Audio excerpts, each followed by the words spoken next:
the beat. I don't know who, somebody need to hear this. Y'all don't speak Hebrew, that's Yiddish. How the fuck you try to label us anti-Semitic? We the Israelites, blacks, native Hispanics.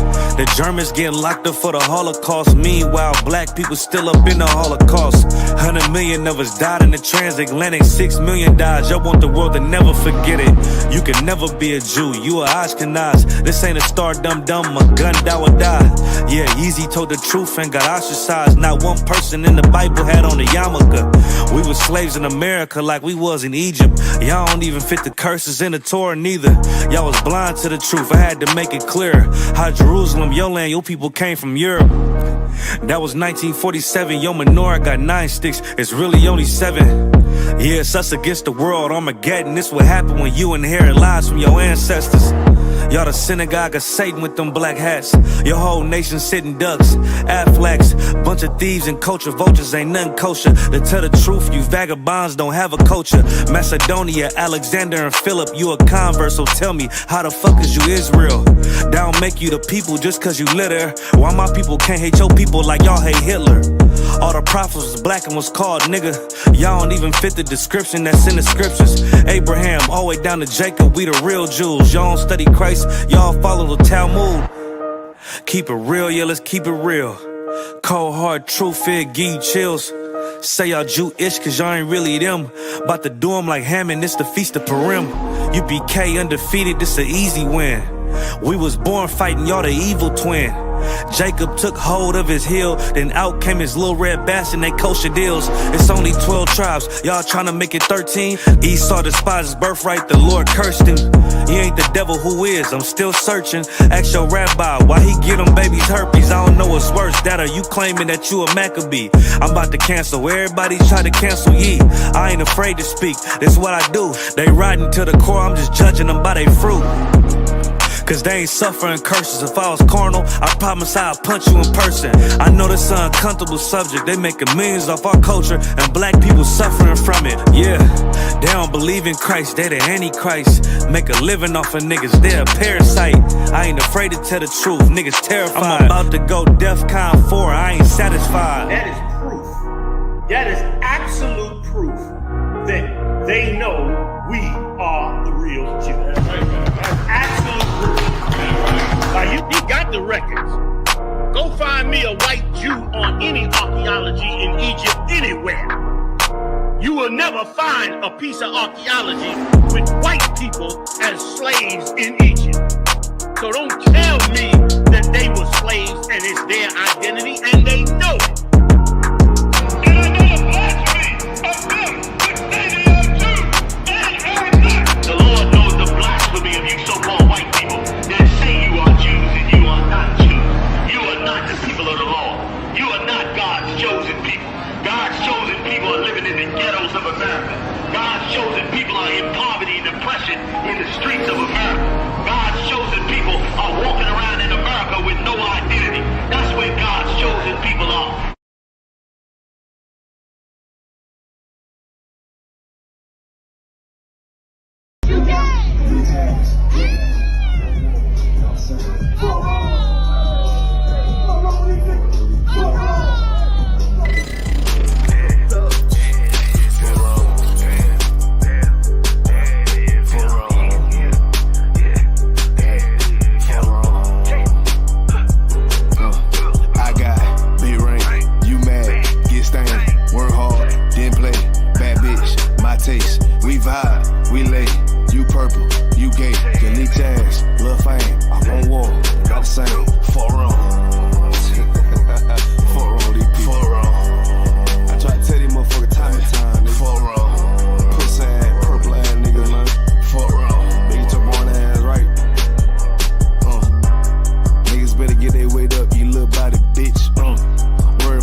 You damn scare rag, cow that little body bitch. Had to fuck around, get my rank up, it little body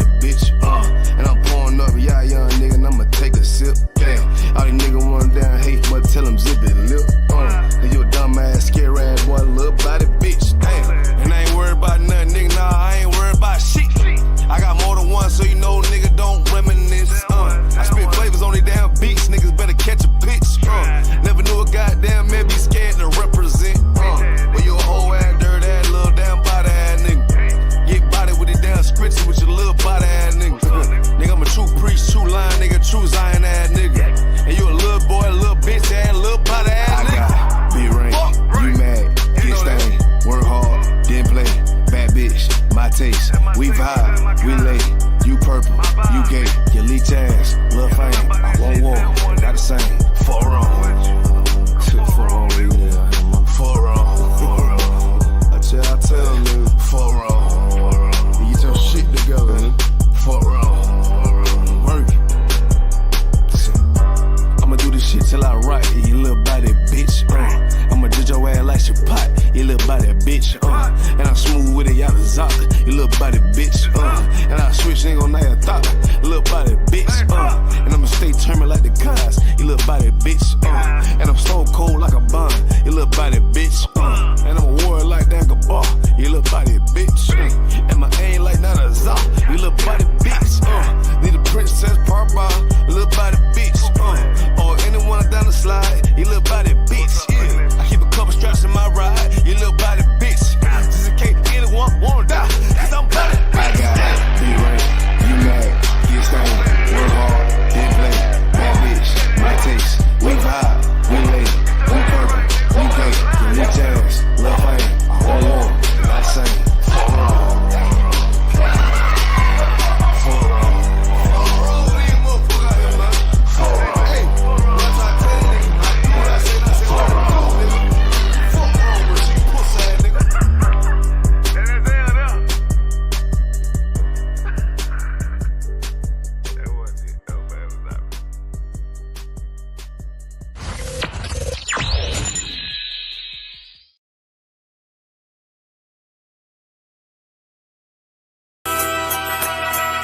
Okay.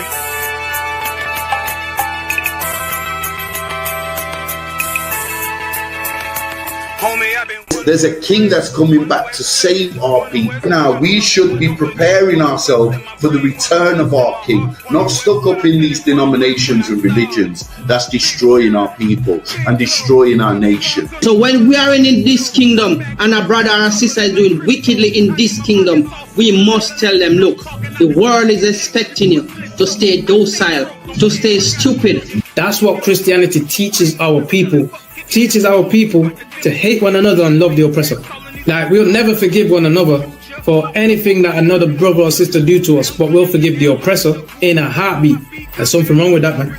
Imagine living your life as a whole Christian your whole life, and life's good because you're a Christian and Jesus is white and everything's going great, and there's a landslide and the earth opens up and you go downstairs and you walk through this place and you see a black Jesus, man. Why is Jesus Christ black with an afro in the catacombs, man? This predates the Renaissance period. So when you read the book of Genesis, the trees in the garden with other nations, a leaf, what does a leaf do to a tree? Cover the tree. So Adam took the covering of another nation. What's the covering of another nation? Their culture. So when the Most High saw him and said, yo, Adam, where are you, man? Why are you? Don't mean I can't find you. It means like who is this nigga, man? Like, where are you, man? I don't know you. Okay. So the Ba al Banya Yasha'ala wa Amarath al Ham wa Aidya Yahau. The Ba means speak. Al, when it's joined with something, so al Banya means what? Unto, right? Excellent. So al when it's joined with something means unto. Banya means children. Yasha'ala is Israel. So unto the children of Israel. Like if it's one thing a hoe gonna do, a hoe gonna hold. But you ain't. She can't hold if there's nobody to hold with. And the thing she said at the end, where she said, I went back and I lied to him and he still wouldn't do it.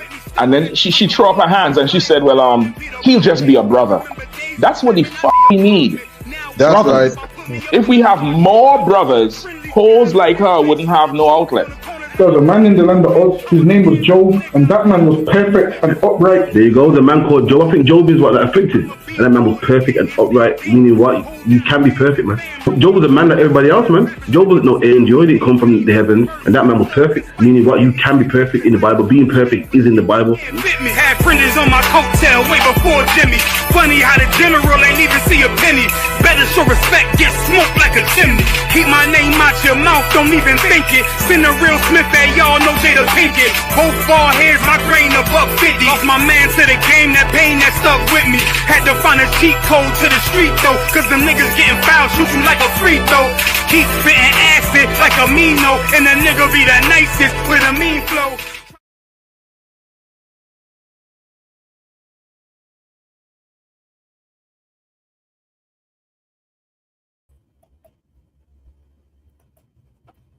All right.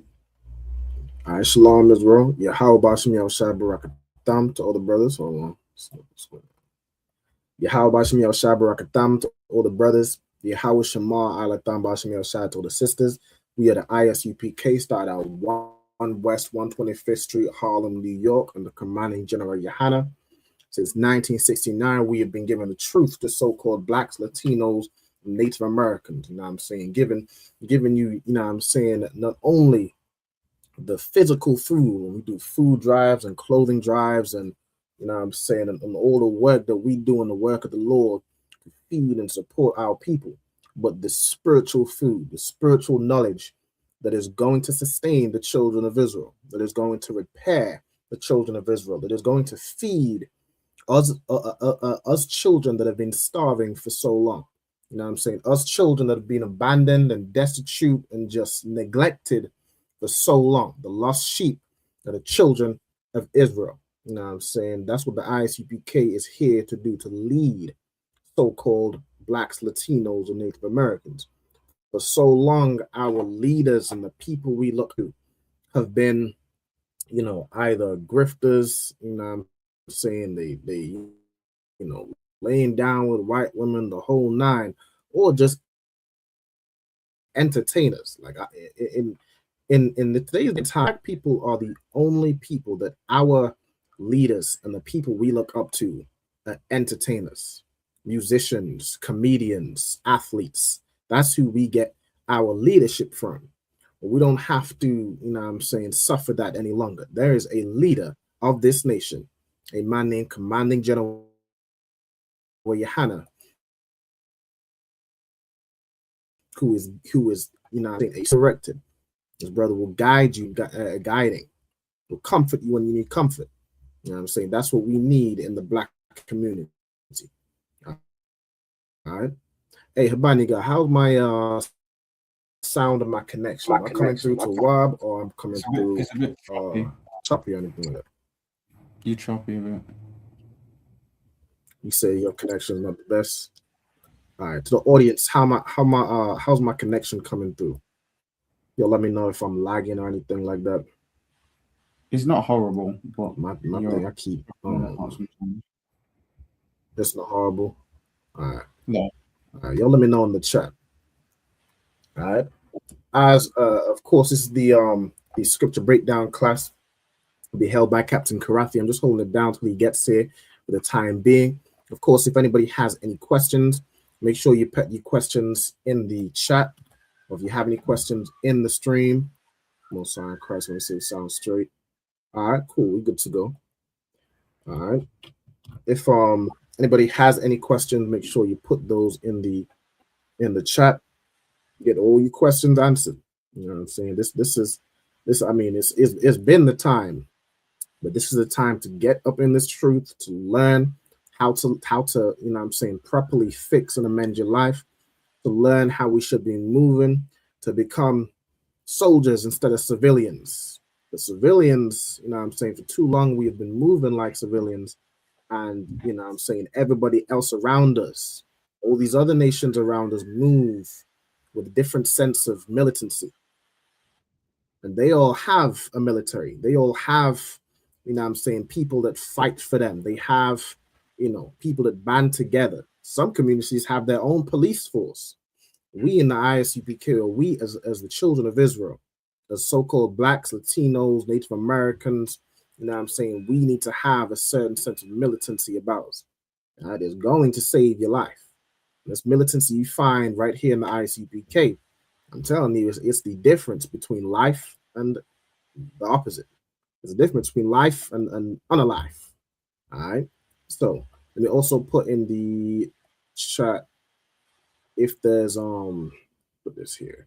If there's anybody who's still working on doing the 90 days on earning your Hebrew name, make sure you fill in the attendance sign-in sheet that I've put in the chat. All right, so make sure you complete that. With that, are there any questions in the class?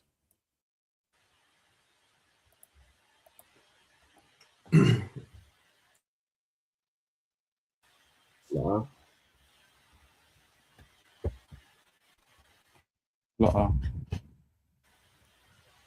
right, No sweat, no question. Let me get here. Somebody get for me. Let's see. Jeremiah chapter 21 and verse 8. Another one, calm. Jeremiah chapter 21, verse 8. And unto this people thou shalt say, Thus saith the Lord, Behold, I set before you the way of life and the way of death. What is it that we should say before the people? Behold, thus saith the Lord, Behold, I set before you the way of life and the way of death. Behold, I have set before you the way of life and the way of death. And this, of course, comes from Deuteronomy, all right, where the Most High said that he's set before us, and he's called to heaven and earth to record to this day that he set before us life and death. All right, and what is life? You can break that down.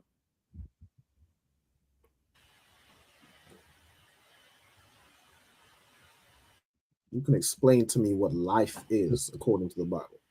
Life, commandments, that gives us life. Keeping the commandments gives us life. Okay, us life. And how does it give us life? What does that life mean? We live righteously, we live uprightly. Sickness and diseases like the heathens. Yeah, we don't suffer the opposite. We don't suffer the death that people who don't keep these law, statutes, and commandments. We don't suffer the death that they suffer. We don't die from STDs. We don't die from, all manner of, health conditions due to having a poor diet and not knowing what to eat, not knowing what's clean and unclean and should be put in your mouth.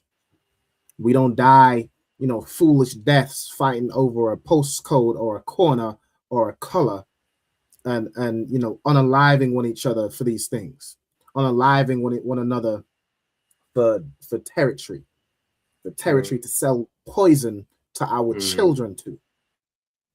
We don't die the deaths that people die in the world because we were given life. We were given a way to live, not a way to die.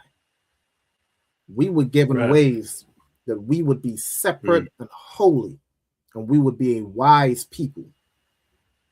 A wise people does not unalive their own children for whatever reason, whether it be for a career that you're never going to be successful anyway. Well, what success are you going to have in this kingdom that you need to unalive something as precious as a baby? Right. Wisdom is such that we don't think as though selling poison to our community and getting a little change is money, is making us rich. You could be, physically rich. You could have money, but spiritually you are a poor, beaten down, broken, just disgusting human being. And that money that you make in the physical, that physical monetary money, that carnal money, when you die, where does it go? Right. You can't take it with you. It ain't all that money you made, it ain't gonna defend you when you're sitting at that judgment table and have to answer for the things that you did when you were alive. Right. You can't bury it with you in the ground. It ain't gonna help you. When you sit at that judgment table and you were being read the list of things that you did with your life. The Most High gave you life and gave you instructions to keep the law, statutes, commandments, as is the whole duty of man. And what did you do? You sold drugs for 20 years. You went to prison 5 times. You've got 5 baby mothers and 8 children that you haven't seen. Right. What did you do with your life?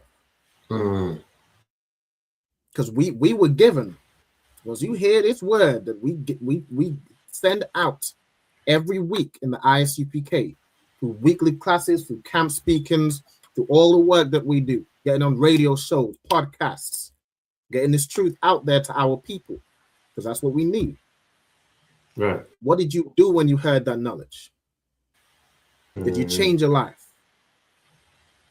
Did you stop selling drugs? Did you stop unaliving your own people and your own babies?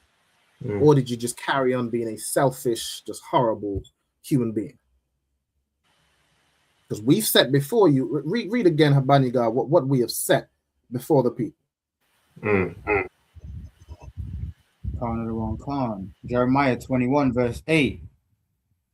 And unto this people thou shalt say, Thus saith the Lord, Behold, I set before you the way of life and the way of death. We have set before the people a way of life and the way of death. All right. To that point, could you get me Proverbs chapter 12 and verse 28, Baba Kushar? 28. Can you hear me? I can hear you. It kind of chops your audio every once in a while, but I can hear you well enough. And on the back of what you were saying before, Proverbs 20. Yeah, Proverbs 12 and verse 28. But you can go ahead and say what you was going to say. Right, so yeah, it's like that money that they made went right back to the oppressors, man. That they made, the wealth that they made went right back to the oppressors in lawyer fee. And the police come and search up your house and take all that money back. And they bring in so much and keep so much amongst themselves. You know what the enemies, right back to the oppressors. After doing all of that. You're absolutely right. You destroying spend all this life. Oh, slack you.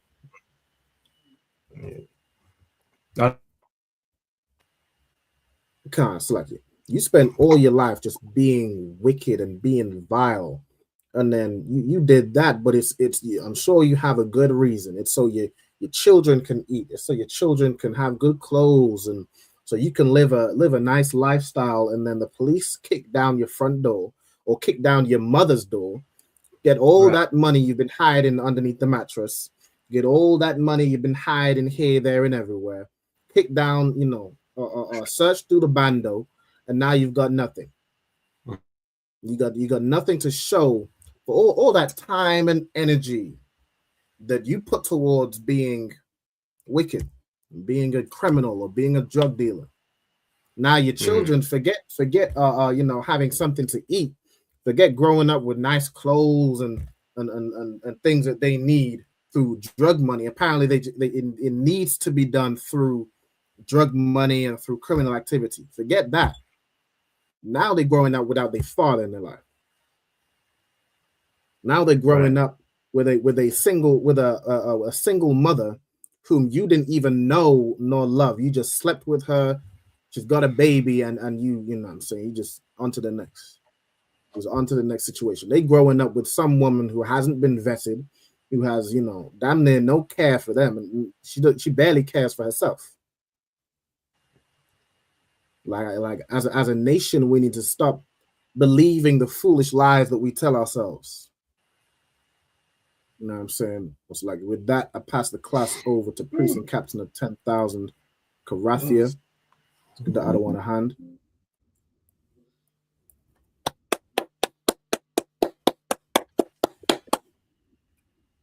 Shalom, Cap. Yabashim Shalakata. Can you hear us? Yeah, you're gonna hear good. Am I still coming up choppy? It may be my side. The video freezes every once in a while, but we can hear you too well from what I can see. How about from the other nothing? For the other Akim, am I choppy? La, you too well. All right, in and out on my. All right, 2 seconds. No problem. 2 seconds. It might just be my internet. Yeah, I think it could be on mine and Zappo's end. It's a bit choppy, but if you're Tawaba for Habaniga, you should be Tawaba the connection, sir. Habani, I'm cool with you. Can't walk on it. Well, Also, because you might get that Habani got internet, man. It's a luck, yeah. I'm trying. What's the So deal I've anyway? been trying. Good night. So All right, that was it. Habani got where you brothers reading from? we were. I'm currently holding Proverbs 20.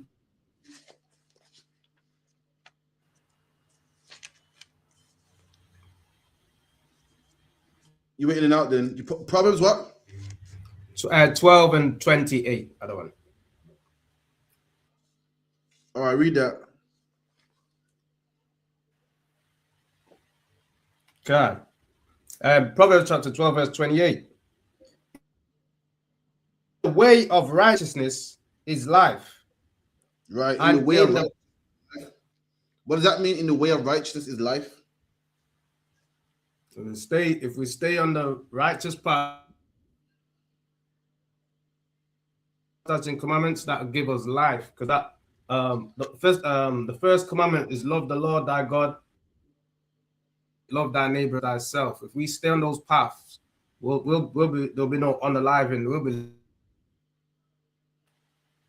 you know what I mean? There'll be no postcode wars, no hatred towards each other, etc. So is it me? It's up on chopping now, or is it me? Requires. Live out Adam. Yeah, I think it made this connection, sir. Sorry, was up on chopping it out? Was it myself? No, it's chopping out. On Zarpan side, yeah? Can't. Okay, it's not me, Slakia.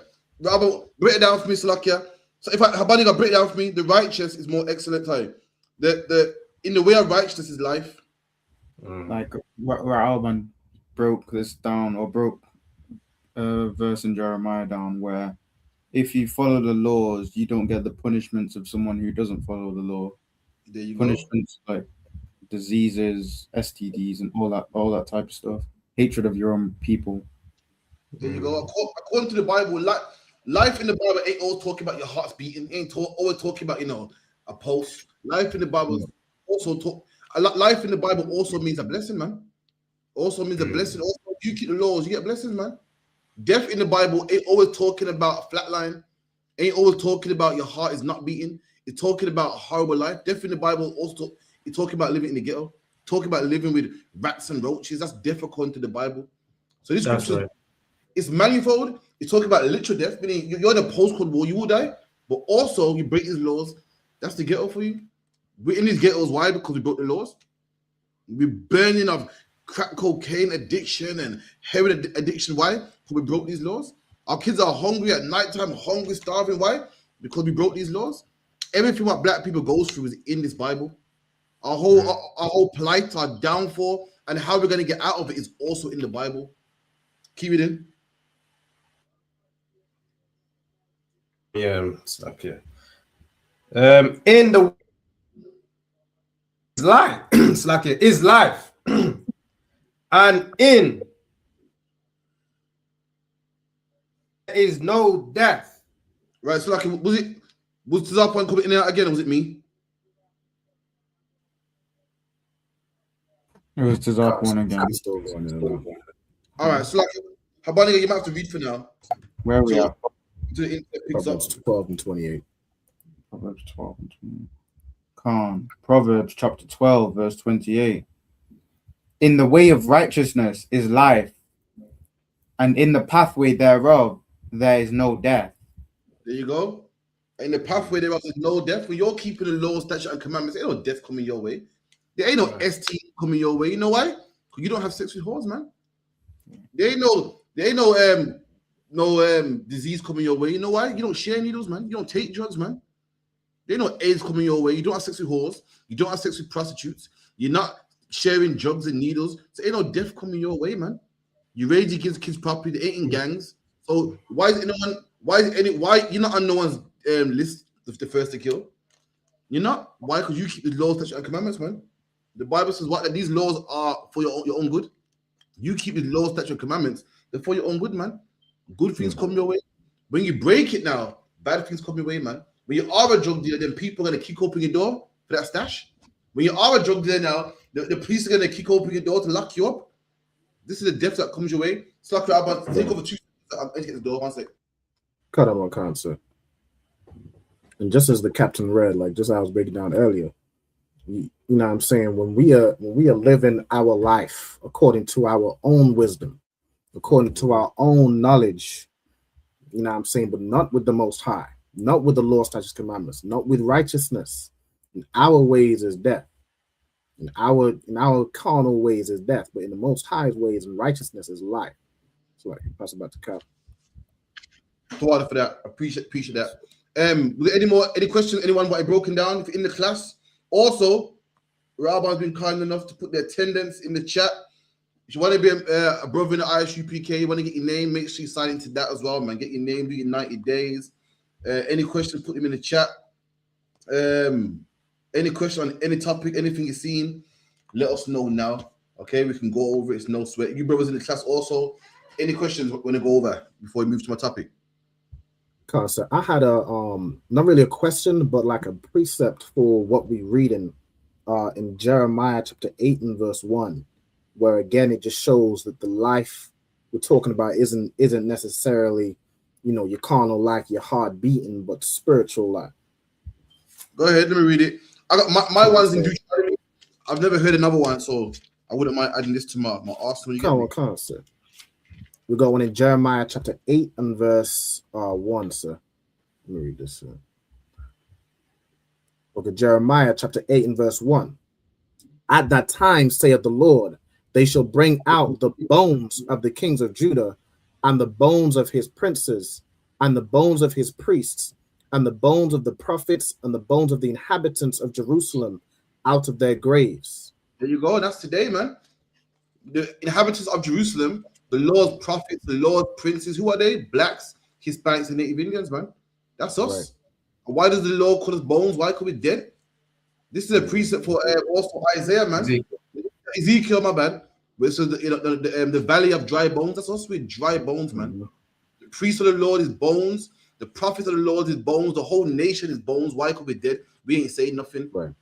I keep telling people over and over again, this is a black man's book, man. Why people think that when it comes to God, you need to be all formal and speak proper and speak. Nah, man.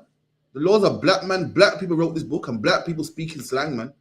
And that's why no one can understand this Bible. Why? Because it's written how we talk.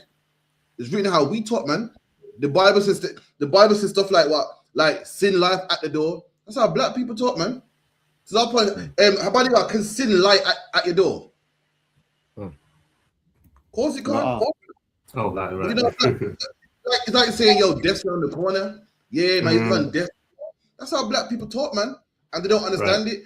And the Bible calls us bones. Why? Because bones is a dead body. Not only is bones a dead body, it's a dead, decayed body. For instance, a corpse is a dead body. And bones is a man that's been dead so long. Now he's bones. Right. A corpse is one thing. A dead body is one thing. Bones are the next thing. The Lord ain't saying that we're a corpse.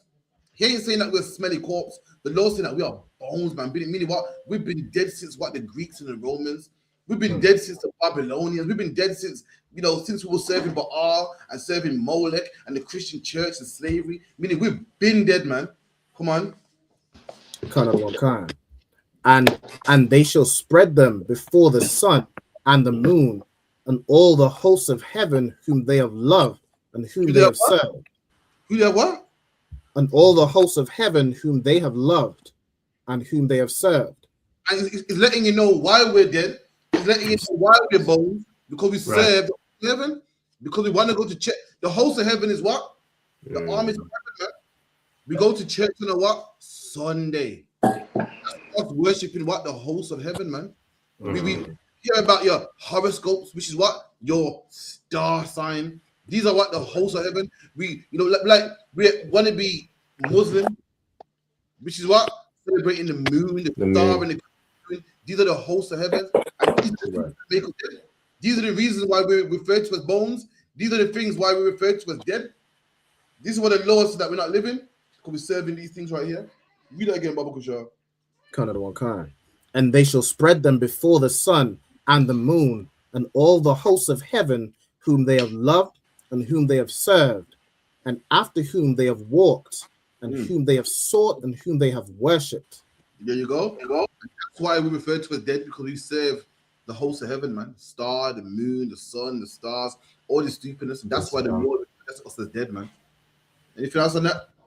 Concept. I also just wanted to ask in this this verse, is this also like a precept for like reincarnation? Like when it says to bring out the bones of the kings of Judah, the princes, the priests, the prophets out of their graves, is this like, I don't know if it's necessarily like bringing those people up to judge them for what they did, or is it saying the people of today's time, which are the descendants of the kings, the princes, the priests, so on and so forth, and we are operating in the same way, and we are the bones?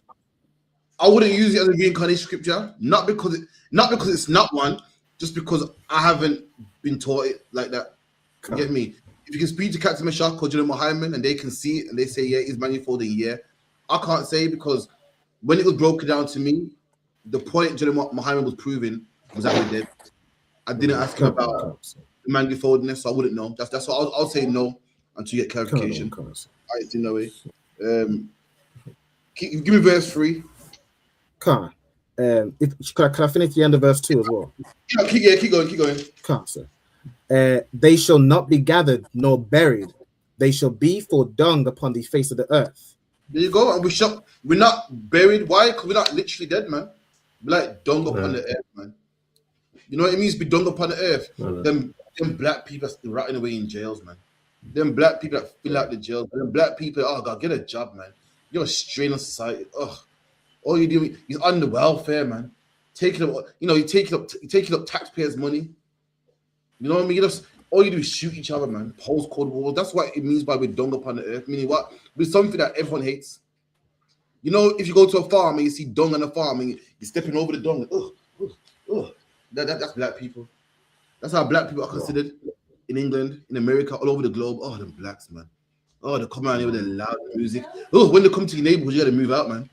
Oh, when they come to your neighborhood, the profit value goes down, man. All they do is fight and argue, and all the women, oh God, all they do is twerk, and they're loud, and they're whores, and God damn, put some clothes on, man. And they're fighting on what's a hip hop, and when they're fighting, they're drying at each other's weave, and they're crack showing. Oh, that's what it means by we're dung upon the earth, man. Something that everyone hates, something that people step over, something that people avoid. Is don't want to be around these guys. That's us. I'm not saying we're dung upon the earth. I mean, that's what we're considered amongst the nations. Come on. Verse 3. And death shall be chosen rather than life. Now, what does that mean? I mean, it means they've just chosen to live contrary to the law, statutes, commandments, and they die the deaths that. Right. Now, how do you know? When it says men choose death rather than life, how do you know it's talking about not keeping the law, statutes, and commandments? Because I mean, if you're dead, you can't choose much of anything. You're gone. No, but how do you know it's not talking about a man choosing to die? A man saying, yo, kill me, rather than a man saying, I want to live. How do you know it's not talking about that? How do you know it's not carnal, like how Christians will break it down?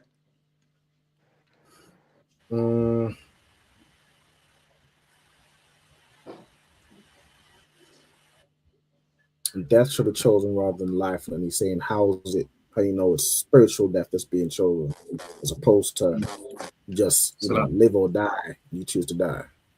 That's right. Go ahead, Zapo. I'm gonna say no one's gonna choose to die. They're gonna rather choose life. Absolutely. Mm-hmm. No one chooses to die. Mm-hmm.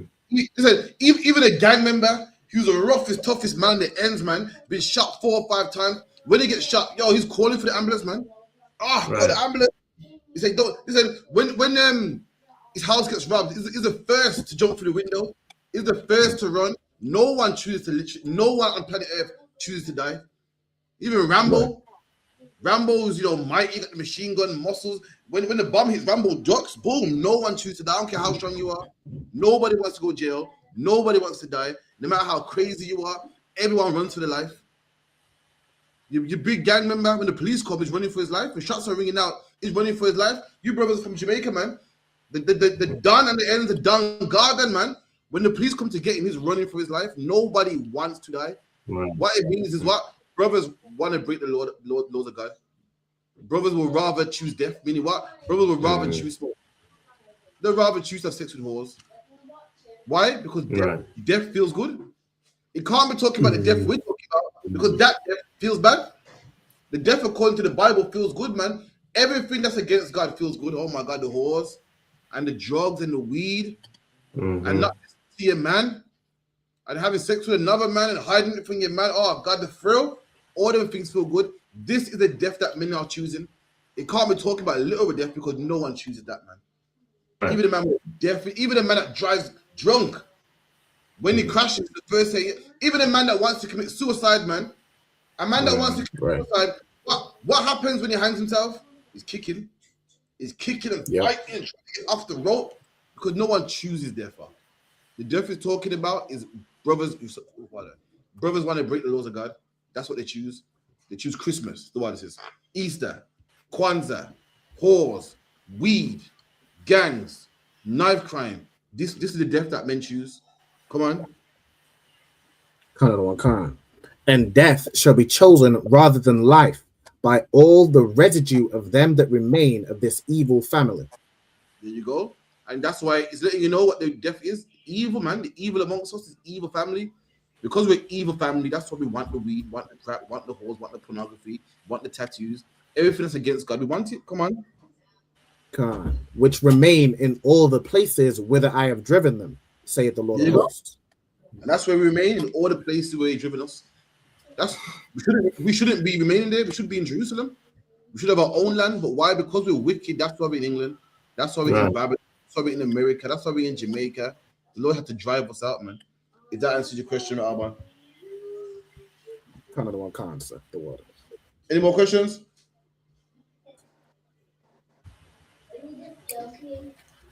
Okay. Wait me a second.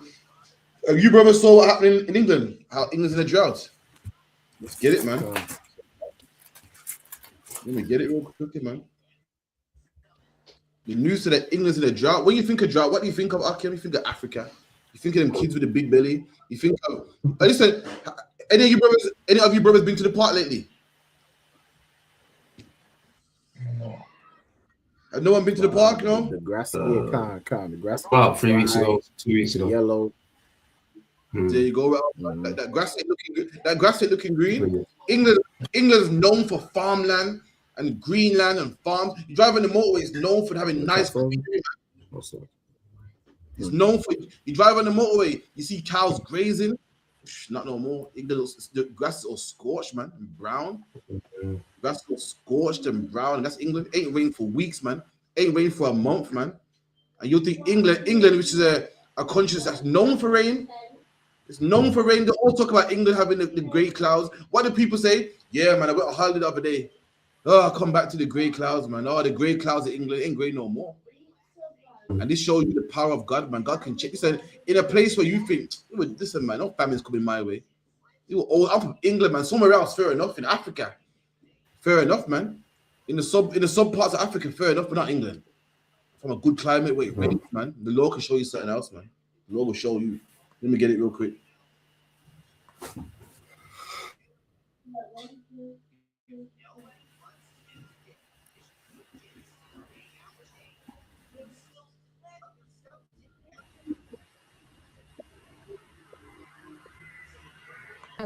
This is a drought which develops very quickly, and it means that we're using water quicker than nature can replenish it. This has an impact on people and wildlife. This means that the ground is baked hard and extremely dry, which increases the risk of wildfires. Rivers are running low, crops have to be harvested earlier, and millions of people are being told to conserve water. Though there is rain in the coming week, it may not be enough to help alleviate the drought in the places which really need it. Boy, you don't hear that? You broke. It's a bit choppy, but to say that droughts are coming to England, man, and there's rain coming in a couple of weeks, but it's not going to be enough. It's not going to be enough, man. Albert, if you could, on ChatGPT, Google, why did the Saxons want England?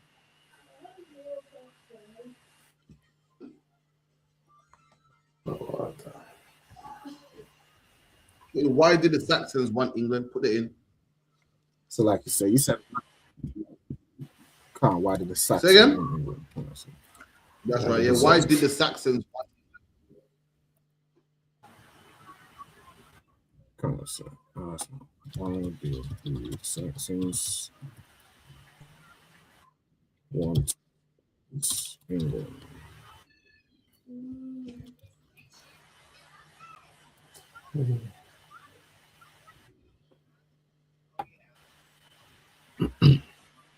Goal of conquering England, because there was no unified England at the time. The migration and settlement in England happened over several generations, beginning. And it says the main reasons they came were for land. So population pressures and competition in what is now northern Germany. And Britain had fertile farmland that could support new settlements. England had what? Britain had fertile farmland that could support new settlements. England's always been known for having fertile farmlands, always been known for its greeneries, always been known for its, its habitat, and you can plant things. And that's why the Angles came to England. That's why the Saxons came to England. That's why the Vikings came to England. Why? Because in their country, you couldn't grow nothing. But England was so fertile, so green, so nice. The Lord changed that. The Lord changed that, man. Let me tell you something, man. You're not safe when it comes to the Lord. The Lord just turned England into Africa. You think that could never happen to me? Man. That happens in Africa. That happens in the desert, man. It don't happen over here. The Lord changed England into Africa, man. Overnight, man. Overnight, man. Let me get a scripture real quick. Let me get 1 second. Someone get me Jeremiah 48 and 32.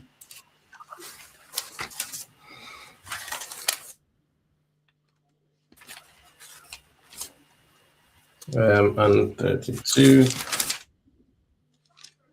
Jeremiah chapter 48, verse 32. Of Sibna, I will weep for thee. Of Jazar. Give me verse 33.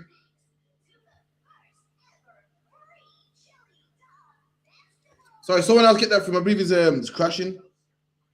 Another one can. Book of Jeremiah chapter 48 verse 33. And the joy and gladness is taken from the delightful field. Drop that. Wrong one. Give me Psalms 107:34. Psalms 107:34. It's the wrong one. My bad. Psalms 107:34.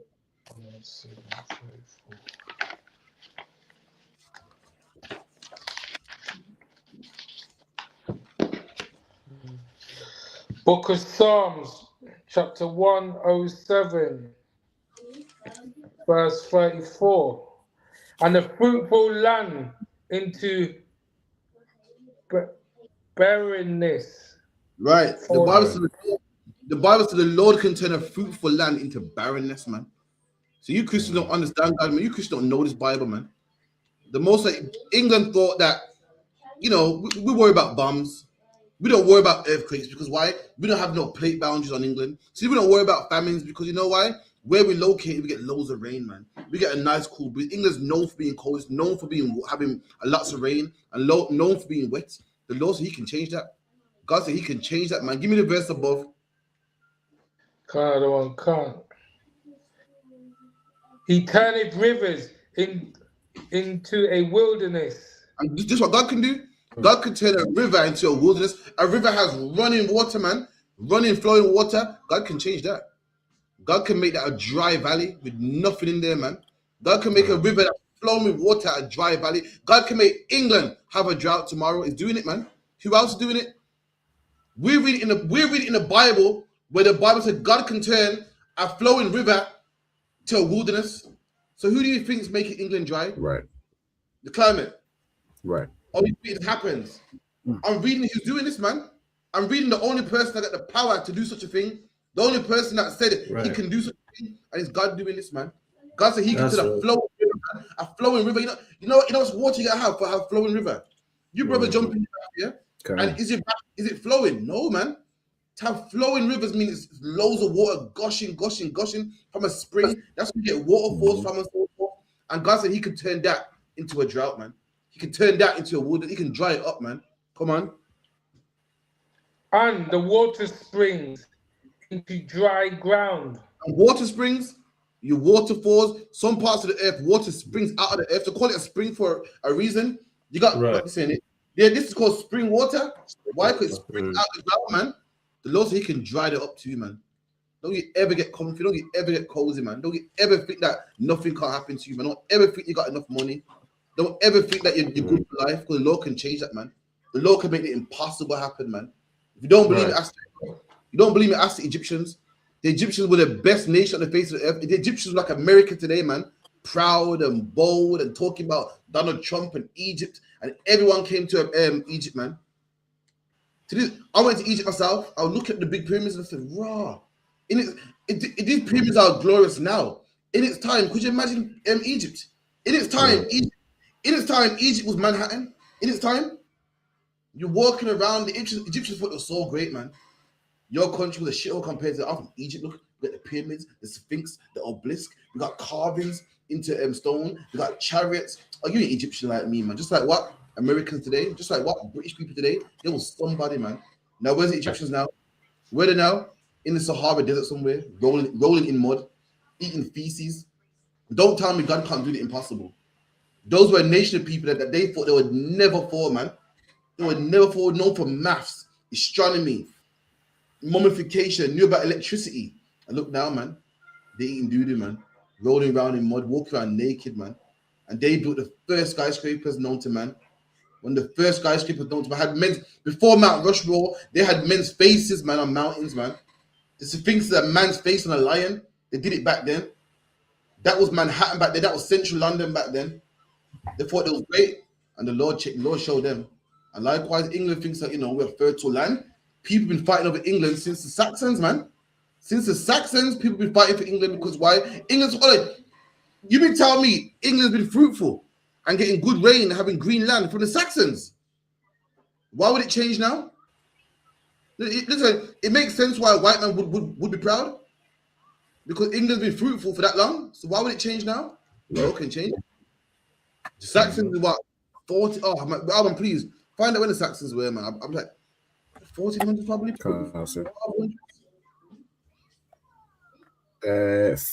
Around 410 AD. Look at that, man. I'm in the thousands, man. The hundreds.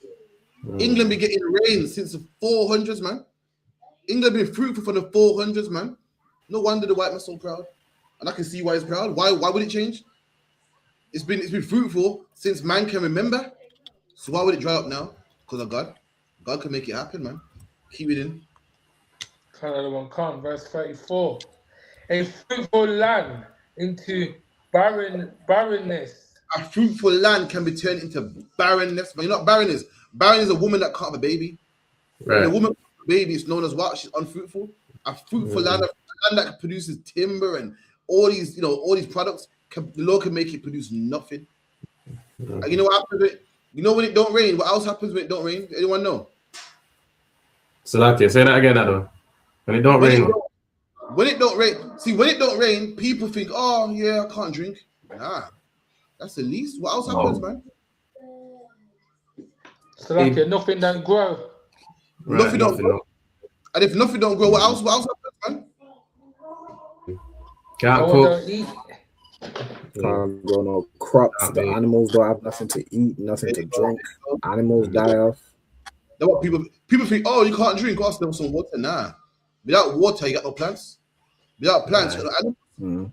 Cows eat grass, so you got no cows. It's not all. So people think, oh yeah, I don't mind. I can do that veg. You got no meat either. You got no corn. You got no chicken. Right. You got no grass. You got no cows. McDonald's can't make money. McDonald's is known for making beef on English soil.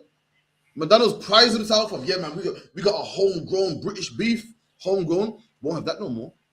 Burger King will go bust. You go to the supermarket, you ain't getting no eggs. Why? Because chicken need grain to produce eggs. Everything collapses, man.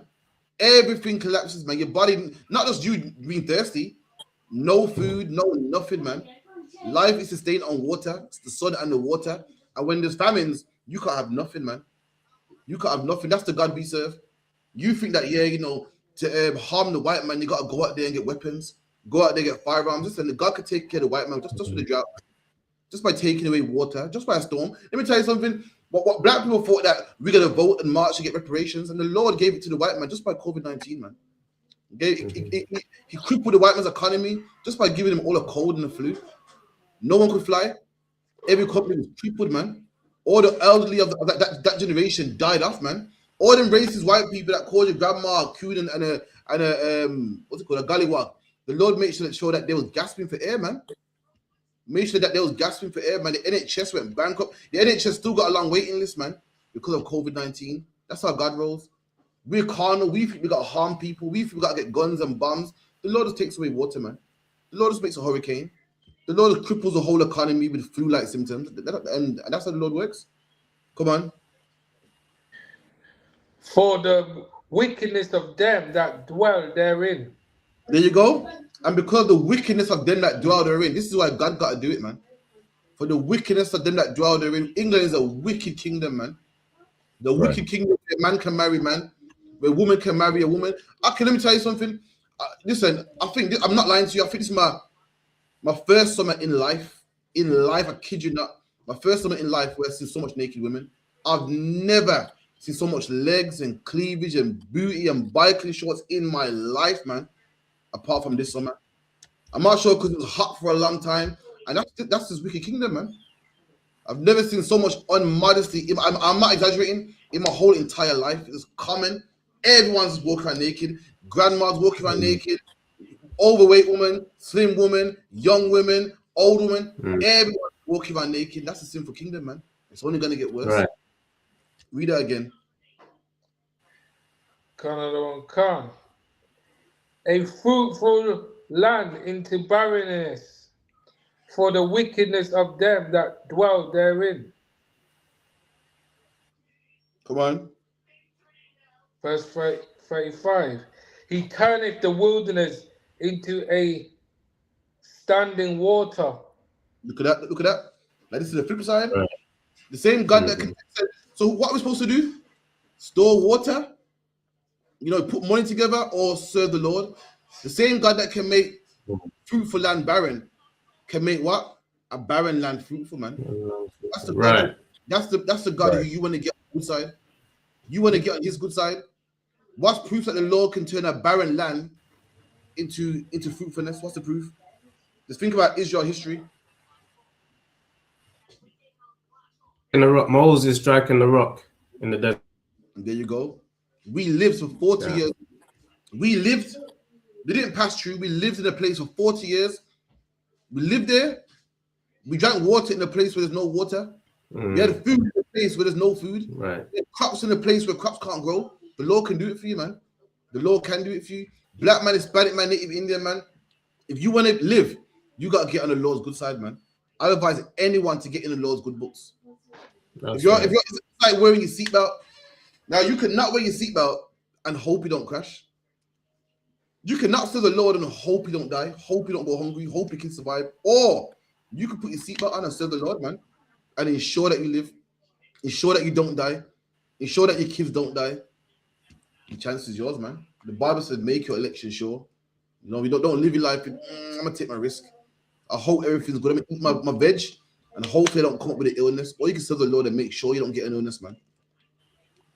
Keep it in. And dry ground into water springs. And dry ground into water springs, man. Carry on, yeah? Go on. Verse 46. And they that maketh the hunger to dwell. Keep going. That they may prepare a city for hibernation. All right, drop that. Give me Luke. Give me the book of Luke 21:1.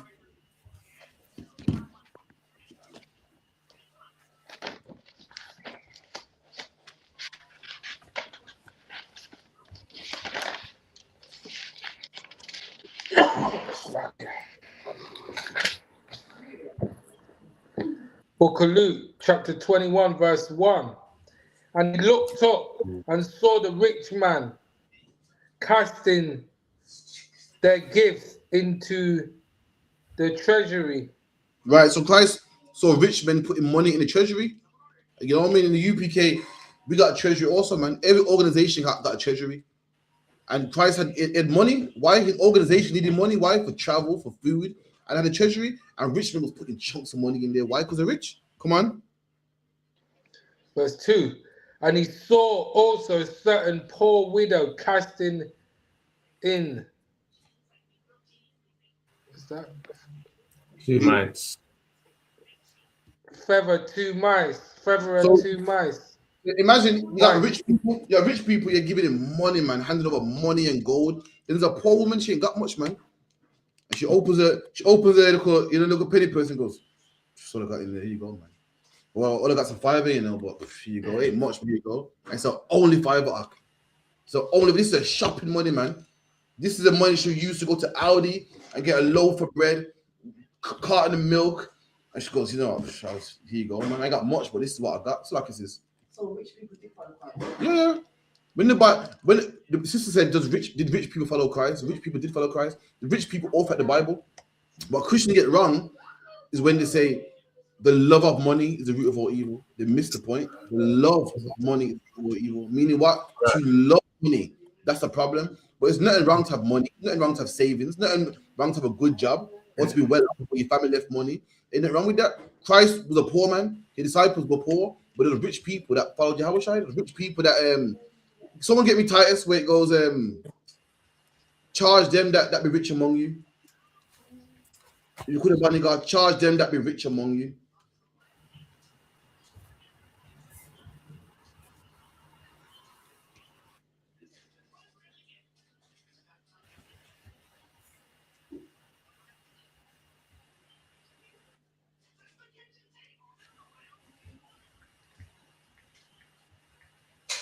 Anyone got it? About it's 1 Thessalonians. No, it's not. It's once again. It's 1 Timothy 6 and 17. Another one, 1 Timothy chapter 6, verse 17. Charge them that are rich in this world. There you go. Paul said, charge them that are rich in this world. What's rich in this world? Rich is in the truth to the man with knowledge. Rich in the world is the man with the house, the man with the car, the man with the money. There was people in poor school, and he's telling his men, charge these men. Meaning what? Charge means what? Give them orders. Don't have these men thinking that, I'm rich, man, I'm somebody. Charge them and give them orders, but give them things to do, because why? They start to think that, well, I'm rich. I ain't got to pay the men about me. I got money, man. I can come to class late. He goes, no, charge them, man. Charge them, man. We're in the school that are rich in this world. That got the world's riches. They got the money, the jewelry, the finance, the house, the mortgage. Charge them, man. Give them orders. That's what a charge is. Today, a charge is what? To make a man pay something. A charge is an order. Go on, Habaniga. Another one, that they be not high-minded. You go. Charge them in the school that are rich, so that they're not high-minded. Charge them, man. Did Commander Junior Hannah ever tell you about when boys and men came to the school? And what did he do? Made them clean the toilets, man. Made them clean the toilets. You know why? They were high-minded. They thought, I'm boys to men. I got to. Nah, man. The Bible said, charge them, man. Give them orders, man. Yeah, Mr. Boys. Right. Go clean the toilet, man. Yeah, Mr. Property. Mr. Property Evaluator. Yeah. Go put your fingers in this book, man. And when I tell you to read. Charge them so that they're not high-minded. So this is proof that there was rich people in the truth.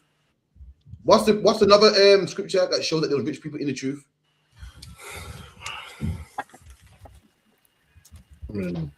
Yeah,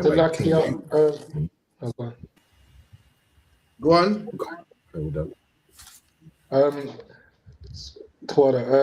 When Christ tells the rich man to give away all his stuff and follow him, is that one?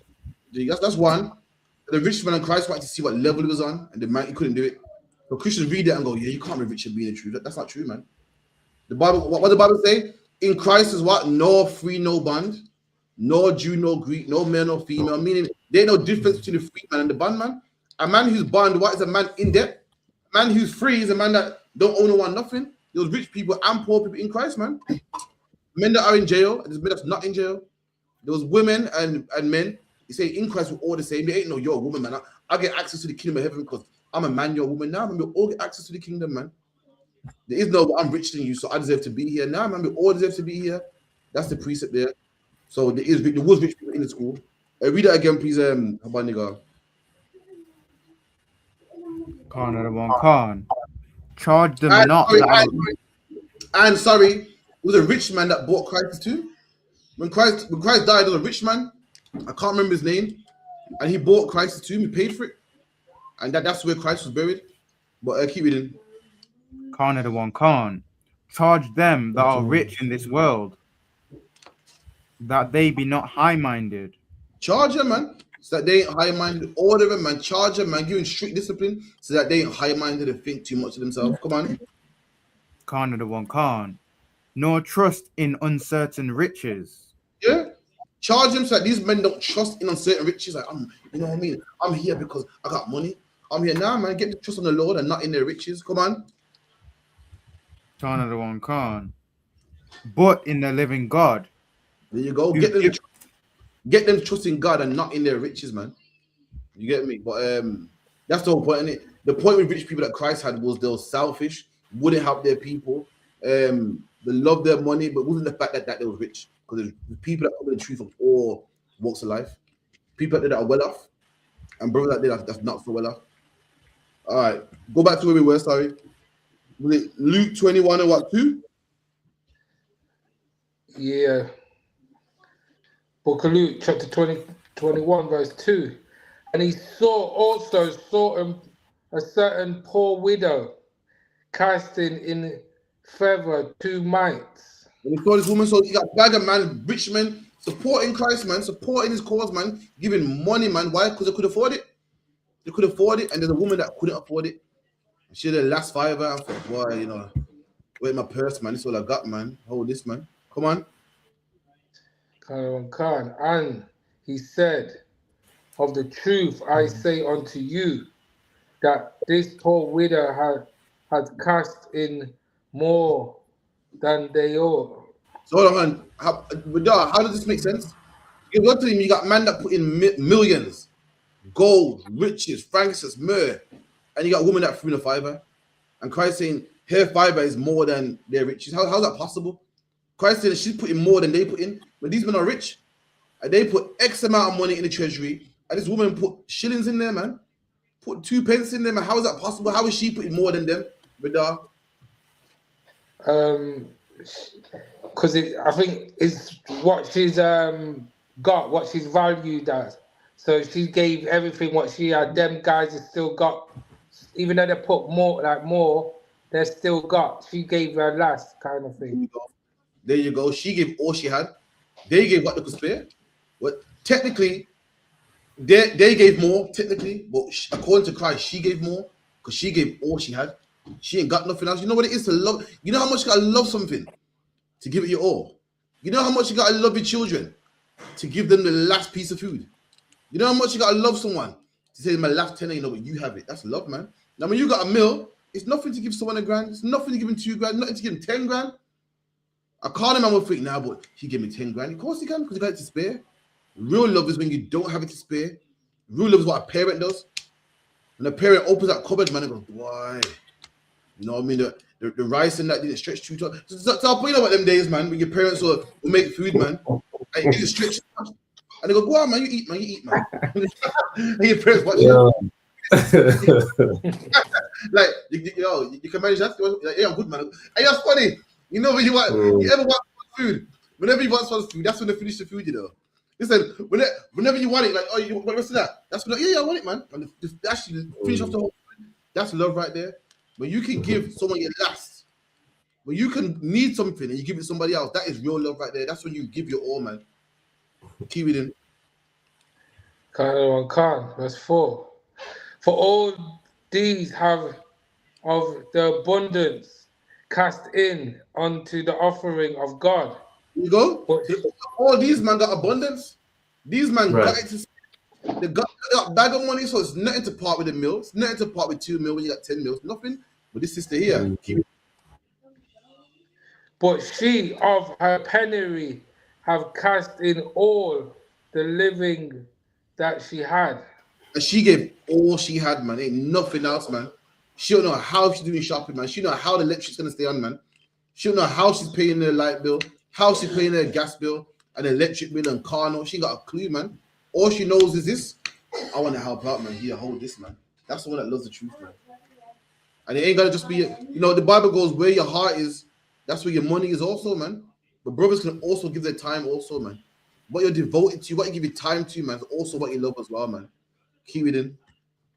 Come, verse 5. And as some spake of the temple, how it was adorned with godly stones and gifts, he said. So after that, the disciples started to show Christ the temple. So yo, look at the temple, look how nice it is, man. Now keep in mind, did anyone know where Christ is from? Judea.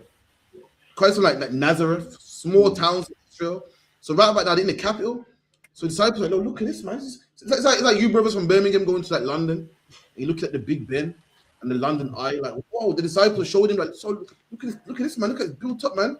Nice stone, like a brother from country.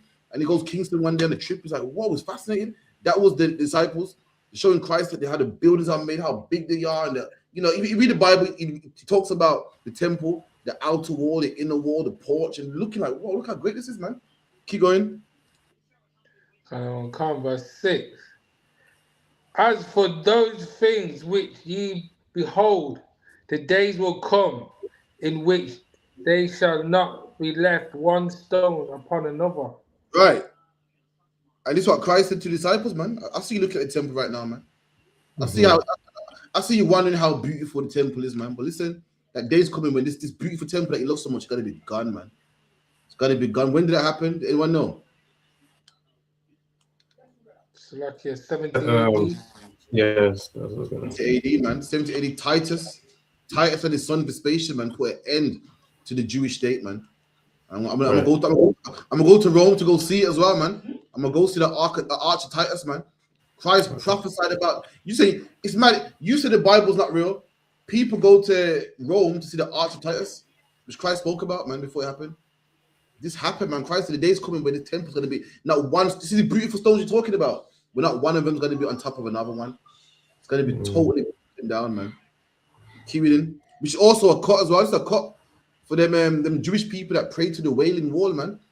You say, oh, this is the last piece of wall left of a temple. When the Bible, nowhere in the Bible does it say to pray to some wall, man. And kiss some wall and write a wish on a piece of paper and push it in the wall, man. The Bible says there's no. Read that part again about the stones. And as some speak of the temple, how it was adorned with godly stones and gifts, he said. So it was adorn means decorated. The temple looked good, man. The adorned, looked nice. Like it's like going to you brothers been to King James Castle, glorious, man. Big castle on it, massive. It looks good, man. It's adorned with nice stones and looking good. Come on. Verse 6. As for these things which ye behold, the days will come in the which they shall not be left one stone upon another. The Lord said what? There's not going to be one stone upon another, man. The Lord didn't say it's going to be destroyed, but there's going to be a wall left. Not one stone upon another. Did anyone know how you get a wall? Well, what's a wall made of to that one? Stones, bricks. But how do you get a wall? Is it one stone? Is it two stones? How do you get a wall? You have to stack stones upon stones or bricks upon bricks. Okay. What did Christ say about stones upon stones? They shall not be left one upon another. So what the hell? What's that you're praying to, man? What's that you're praying to, man? It's not the Wailing Wall. I don't know what wall. I don't know what wall it is. But it's not a temple, man. Why? Because Christ said so. Jesus Christ said so. So he said, "What? Shall not be one stone laid upon another?" And a wall happened. That's what I checked. A wall happens to be one stone laid upon another. But Christ said that wouldn't happen, man. Come on. Right. That shall not be thrown down. Verse 7. And they asked him, saying, Master, but when shall these things be? And I ask Christ, well, when is this gonna happen? If I go to you, listen. If I say to you, listen, man, Christ coming back, man. Christ coming back, and the white man going in chains. The first thing you say, yo, when? The first thing anyone say, when? Imagine we're in London. Say, oh, sir, man, that Big Ben looks amazing. I go, that Big Ben soon come down. The first thing to say is, when's this? And that's what they ask Christ. Whoa, hold on, Jerusalem. Now one stood up another. When? I want to prepare. Come on. And what sign will there be when these things shall come to pass? There you go. What's the signs, man? What things should we look out for? When? Give me time, or give me something to look out for, so I can prepare myself. Come on. Verse 8. And he said, take heed that ye be not deceived. Oh, the first sign Christ said, man, is don't be deceived. Don't be deceived. Why? Because Christ do that. What if Christ said, take heed that you're not deceived? What does that mean? It means that a big deception is coming. And this is the deception that Christ is talking about. Keep reading. For many shall come in my name. Do that again. For many shall come in my name. Who's the many that come in Christ's name, man? Who's the many? What's the biggest religion on the face of the earth, man? Oh, Christianity. The people that come in Christ's name. The people that say that, oh yeah, we follow Christ. The people that say, yeah, we keep Christ's birthday. Yeah, we follow the resurrection, the death of Christ. They're called Christians, man. That's the many that come in Christ's name.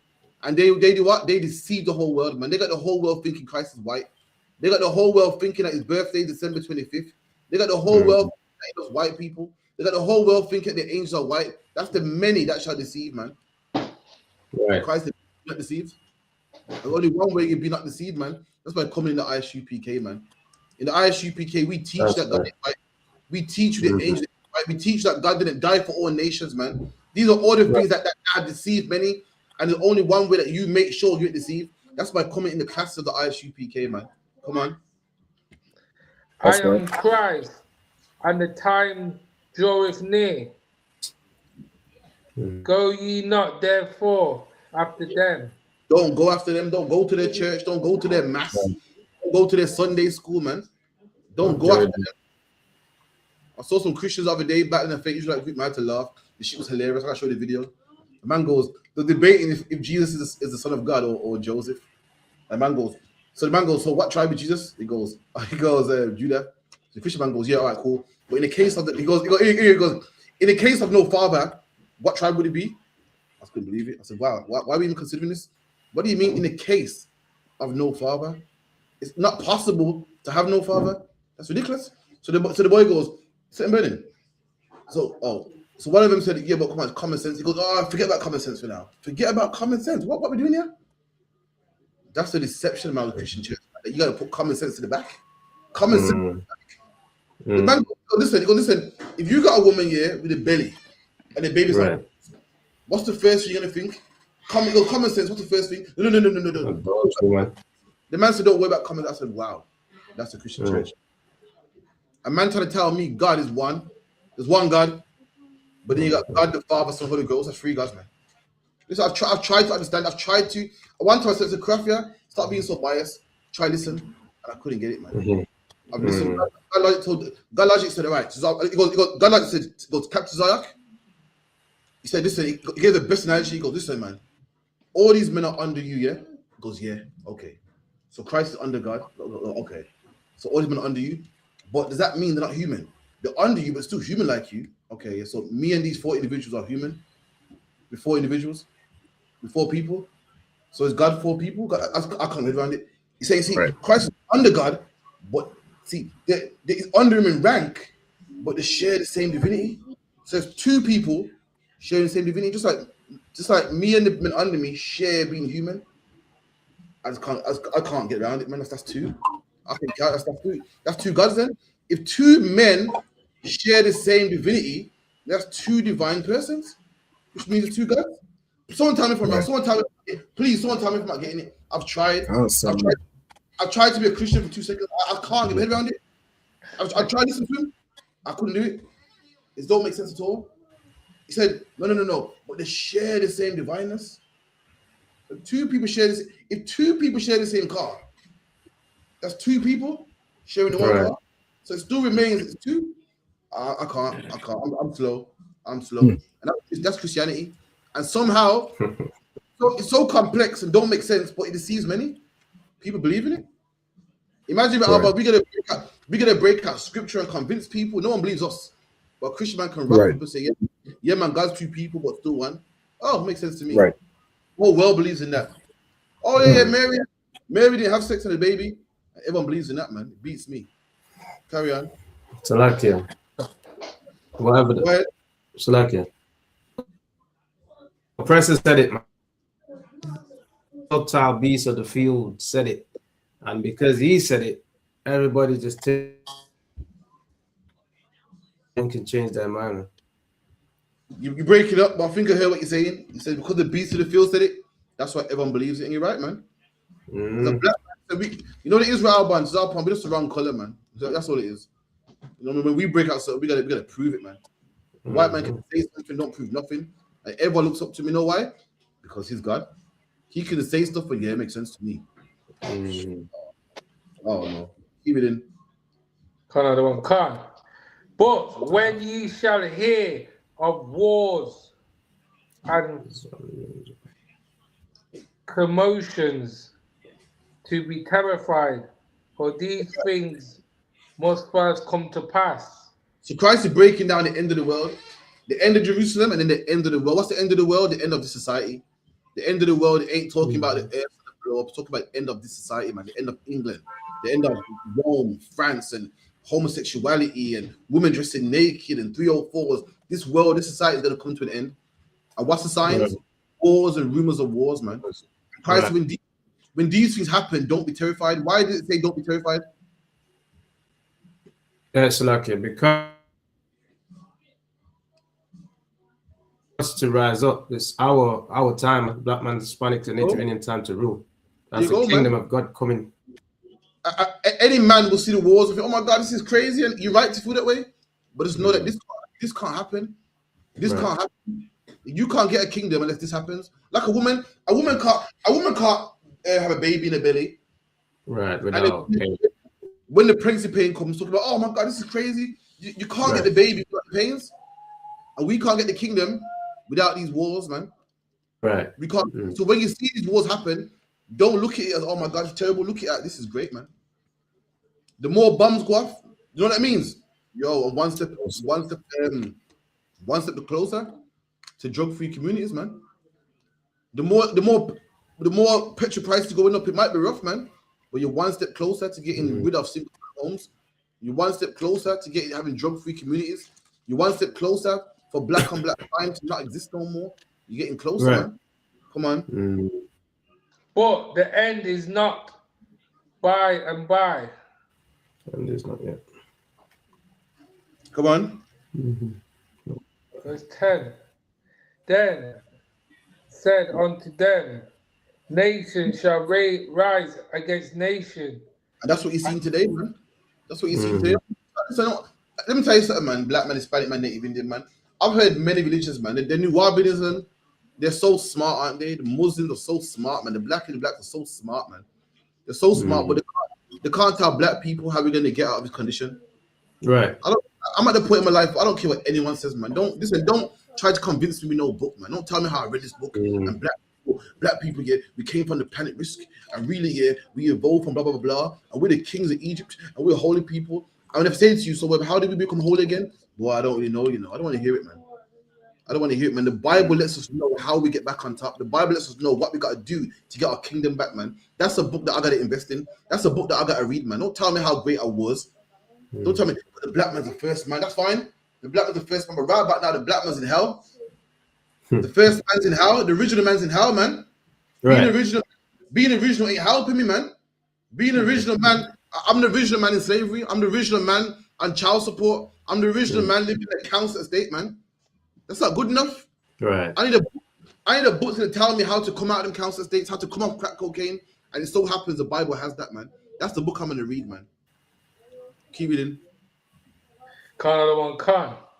And kingdom against kingdom. Nation against nation, kingdom against kingdom, man. I mean, what? Race against race, man. Country against country. Now you know why.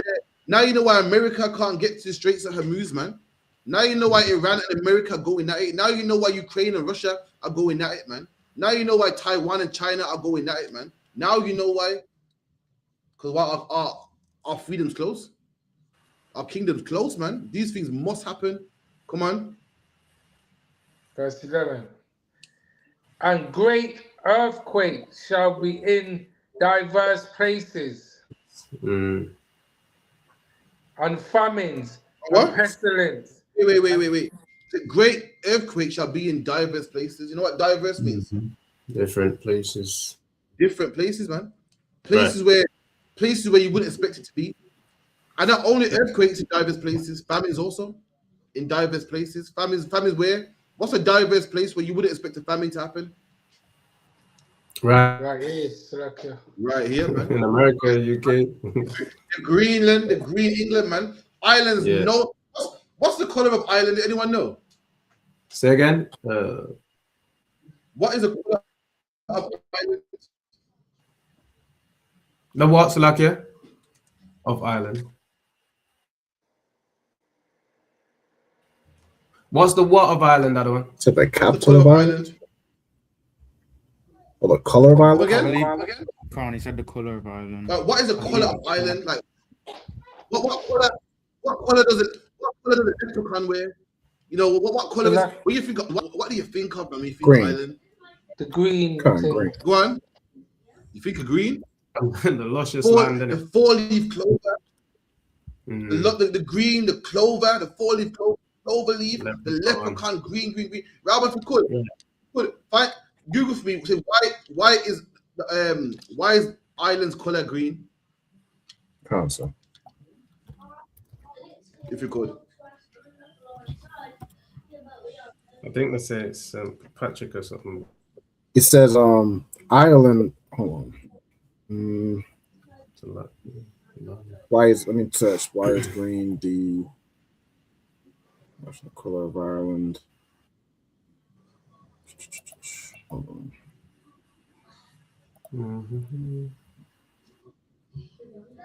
I think it used to be blue. So it's changed from blue to green. Google this. Just to say, why is Ireland's color green? Come on. There's Ireland's. All right. It says Ireland is so green because of frequent rainfall, a mild climate, and rich soil. Frequent rainfall. So, but I feel Ireland needs to change that color to brown now. Ireland better change that. Ireland's color is green because it's known for its frequent rainfall. What rainfall, man? They ain't been raining a month. England, the UK is so known for being fertile that Ireland's color is green. Why? Because it represents the greenness and the fertileness and the green landscape of the country, man. Been that way for years, now the law's changing it. Now there's famines in diverse places, man. Now water ain't dropping in Ireland, man. You might want to change it to brown now. I want to change that. Keep it in. Con. And famines and pestilence and fearful sights and great signs shall there be from heaven. All right, no sweat. That's it on that. Any questions? Anything there? Anyone wants to bring out real quick? Anything anyone don't understand? No sweat. Let me get fearful signs from heaven. You get me? Yeah. There you go, man. What's the fearful sign from heaven that England's seeing right now? Drought, man. No rain. The fearful sight to see from heaven now is the sun. Every single day, man. I've never in my life, man, haven't seen 3 heat waves back. 3 or 4. 3 heat waves back to back. And I think one's coming as well. Crazy, man. England, you have never, ever, England's never, use aircon in their life. It's not an aircon country. It's a couple of days of heat, just blaze a fan, and then we're good to go. Not ever talking about getting aircon. In fact, you couldn't even get aircon. You could not get aircon in the UK. Why? Everything was sold out, man. That's the Lord, man. I'm talking about global warming, man. It's the Lord, man. Benjamin actually wants to what concept, if I may, sir? Total off topic though. Oh, no sweat, Ira. He's off topic, I don't mind. Just bring it in. In the meantime, with keep it in. Verse 12. But before all these, they shall lay their hands on you and prosecute you, delivering you up to the synagogue and into prisons, being brought before kings and rulers for my name's sake. There you go. Yahweh said people are going to bring you into synagogues, man. People are going to call the police on you, man, for my name's sake. That's what, you can't be talking about Christians, man. That's right. Who's flagging Christian channels, man? Who's blacklisting Christians, man? Who's shadow banning? Who's calling the police on Christians, man? Who's trying to lock them up, man? Who's trying to put charges on them? Who's trying to call the police on them, man? But they do it to us. And why they do it for us? Because they hate Christ, no? For Christ and for my name's sake. Because of the things that you teach. They hate you because of the things that you teach, man. People shall hate you for my name's sake. Now you know why your baby mom can't stand you, man. Now you know why she called the police on you. Now you know why she took the kid away. Now you know why your kid hates you because you don't celebrate Christmas and birthdays, man. This is the reason why. This is why your sisters and your family and your aunties and uncles don't talk to you no more, man. This is why your work colleagues hate you for Christ's name's sake, man. They hate the truth, and everything you teach is against their ways. Guess what in the scripture where it goes, men love darkness rather than light, man. I think it's John 1, is it? I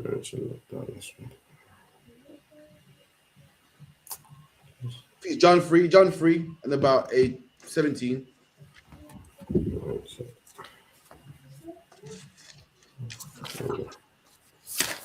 We'll drop this one now, yeah? One.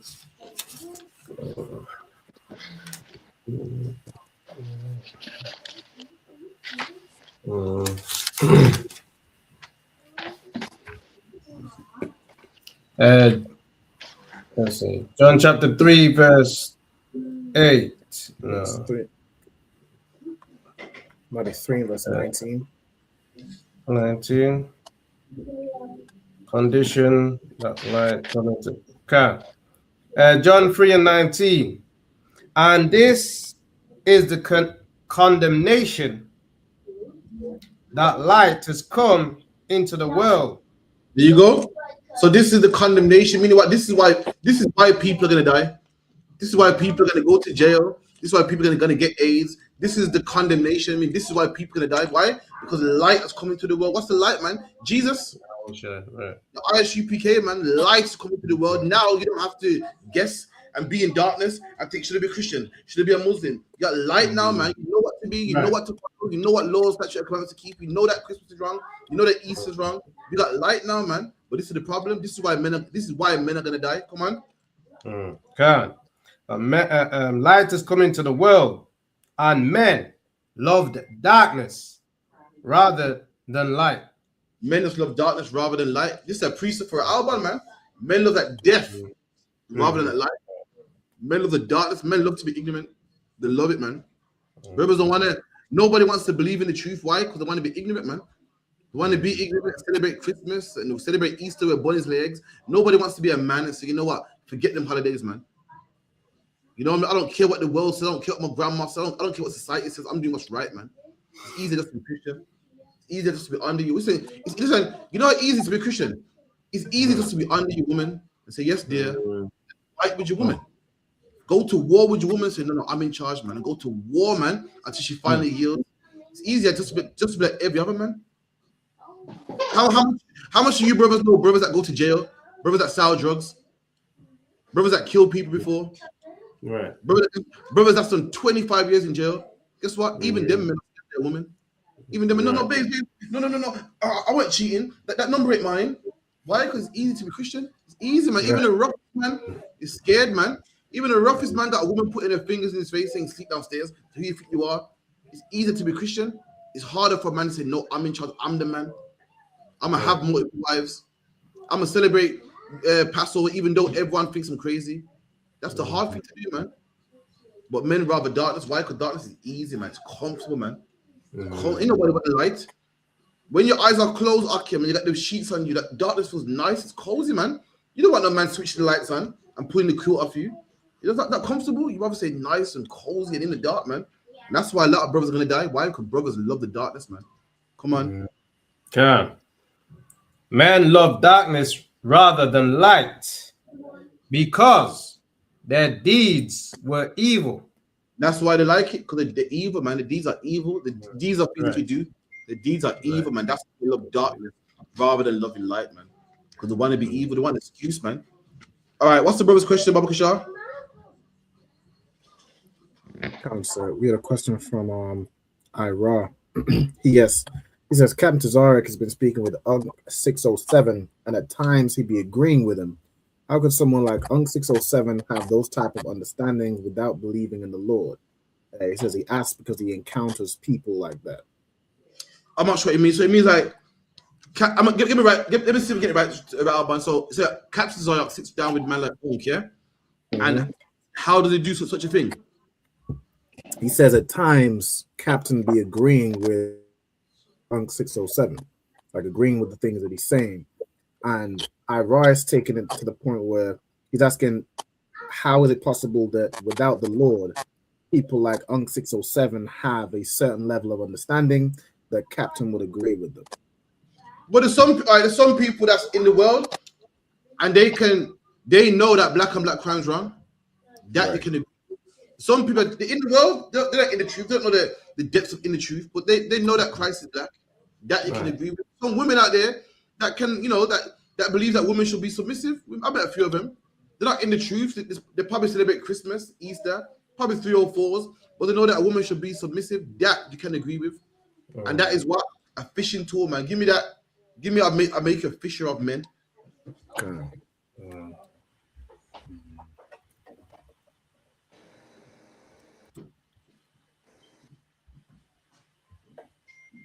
You got men like T.I. T.I. not in the truth. T.I. celebrates Christmas. Probably eats pork. I know he smokes weed.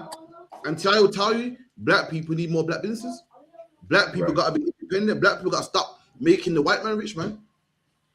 Elaine the Payne the other day was saying that black people, we do all the hip-hop music, yet we don't own hip-hop. She ain't in the truth.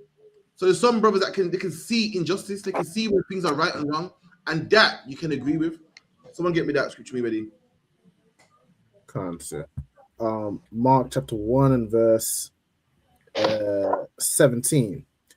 And Yahushua said unto them, come ye after me, and I will make you to become fishers of men. And you hear the IRA. Right about now, you're in the truth, man. But there's going to be a time when you're going to do your officer's test. And you're not going to just be a brother in the truth. You're going to be a fisher of men. You're going to be a man. Listen, your career is going to be fishing brothers in the truth. You know how a fisherman gets fish? Sometimes, if a fisherman's looking for one fish, he might use a rod. If you go to a place with loads of fish, you use a net. Sometimes they use a different bait, depending on if the rivers are strong or they're calm. Use a different bait. And likewise, the days in the come when you're going to be a fisher of men. You're going to sit down with people like UNC 607 and to fish me and say, UNC, you're right, You're right, man. You know what I mean? Black people should have their own businesses. But guess what, UNC? Imagine that's in the Bible, man. UNC say, really? Yeah, I'll show you right now, man. Before you know it now, UNC's all black. UNC's on the streets, man. That's what Tazark's doing. People look at Tazark and say, oh my God, look at him, man. With these niggas. Oh, they in the world, man. That's disgusting. Yuck. Tazark is a fisherman of men, man. He knows what he's doing, man. When you're a Christian and you're like, these niggas, man. Ugh. Niggas will never come to you. They feel, see, man, I could never be around him, man. He's too uppity, man. He's too stush. He's too bougie, man. I can't be around him. What did Paul say? When I came to you, what did he say? When I was around a Jew, I became as a Jew. When I was around the Gentiles, I became a Gentile, man. And that's what you got to do. When you're around brothers that are roadmen, you go, well, you're good, man, you're good. Yeah, man, what you saying, man? Oh, listen, come to the school, man. Not like your pastor. Your pastor goes around roadmen and talks elegant English, man. Brother, when you cutting your hair, man, why do you wear these big baggy jeans, man? That just judges niggas, man. Listen, roadmen all the time say, I can't go to that church, man. Whores as well say, boy, I can't go to that church, man. It's too judgmental, man. Paul knew what to do. Paul the fisher of men. What? Tazark knows what they're doing. Tazark goes there. It could go there in a full garment. They look like an alien, but now it goes in a t-shirt, man. trainers, baggy jeans, jack, in the chair like this, right, man? Yeah, that's what you say, man. You good talking slang, talking how brothers talk. So brothers, you know what? This brother just like me and he's righteous. I can be righteous too. See, I thought righteous was way out, man. I thought it was up there. The Christian pastor made that to be righteous is way out there. I can't reach that. Well, you know what? I can reach it, man. I can reach it, man. So listen, Drought does it. And Drought's a down to earth brother, just like me. And he don't eat pork, crab, shrimp, and lobster. So you know what? Maybe I can do it too, man. Maybe it ain't hard. And that's our craft, man. That's something you develop over time. Someone else get me go ahead. I've got the one in Paul, Corinthians. To the Jew I became a Jew. There you go, get that one. Okay. 1 Corinthians chapter 9, verse 20. And unto the Jews I became as a Jew. There you go. So when Paul's around the Jews, he became as a Jew, man. Paul come in the full garment, doing the full salute. Chill out, man. You how much doing the whole salute, man. You know what I mean? To gain brothers in. So brothers get comfortable, let their guard down, man. Then you can swoop them with the truth, man. Yeah, man. But you know about trying to eat pork, innit? You know about that's what you gotta do it, man. If you're in the truth, you talk to an older man, you're gonna talk about the Windrush. You're gonna talk about, boy, back in the Windrush, the white man was rough, man. You know, you're that same white man that calls you a coon and gollywog, and you know he ain't changed. Same, you know, if you're porting you now. Guess what? That white was in the Bible, man. The Bible said that this white man would have no what remorse on the young or the elderly. Ain't you old? Ain't you old, sir? And then we black man go, you know, true. And some point, right. Put on my glasses. Let me see. Let me eyeglass, man. Exhibit. Younger man, you say, yo, listen, man, he said the white man was killed Mark Duggan. I got away with it. The Bible says he got no remorse for the younger, the old. The younger say, raw. Right. I don't know what young men say. Real talk, fam. Real talk. I'm old now. For real, man. When you're around the Jews, be as a Jew, man. Why Paul mastered his craft, man. Mastered his craft. You come to the ISUPK, you be like to Zarpon, Habaniga, Alban, Vidaya Allah, man. Men that master their craft, man. You watch your videos back and you see, you know, how can I say that better? How you know what I mean? That's why we got class. Our job is to go out there and fish, man. This is our job right here, man. Any job you go to, have meetings every month, man. How they can sell more, how they can do more, how they can improve the service. And black man, this is your craft. You guys do the exact same thing. Footballers watch the old games. Footballers train and go over and over again. We do the exact same thing. Go ahead. God, I became a Jew as a Jew, that I might gain the Jews. That I might gain the Jews. That's how you gain Jews, man. You can't gain a brother in the ghetto by being posh. And showing him how much he is, showing him how much he could never be on your level. So I'm rich, and with the assumatology and the colorology, a man's like, wow, I could never be. You gotta show, man, this is someone just like you, man. Anyway, drop that. Let me get the last one real quick, and then we get the brother's question as well. Give me Matthew 9 and 10.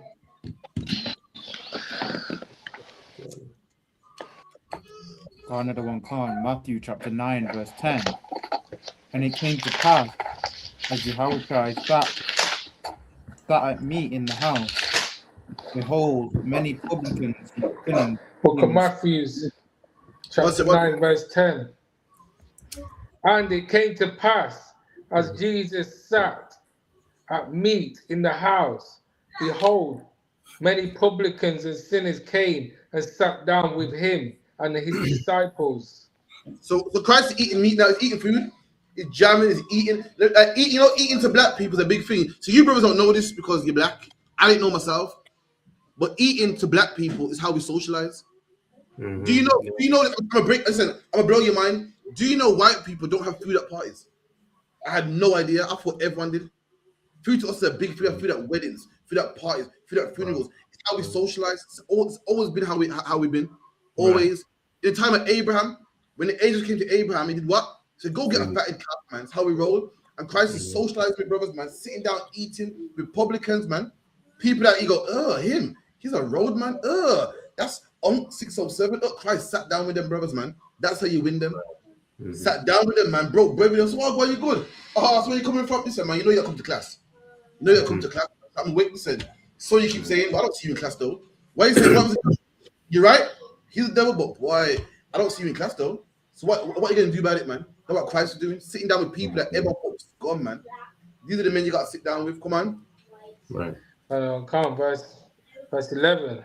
And when the Pharisees saw it, they said unto his disciples, why eateth your masters with publicans and sinners? The scribes and Pharisees. Imagine this, Alban.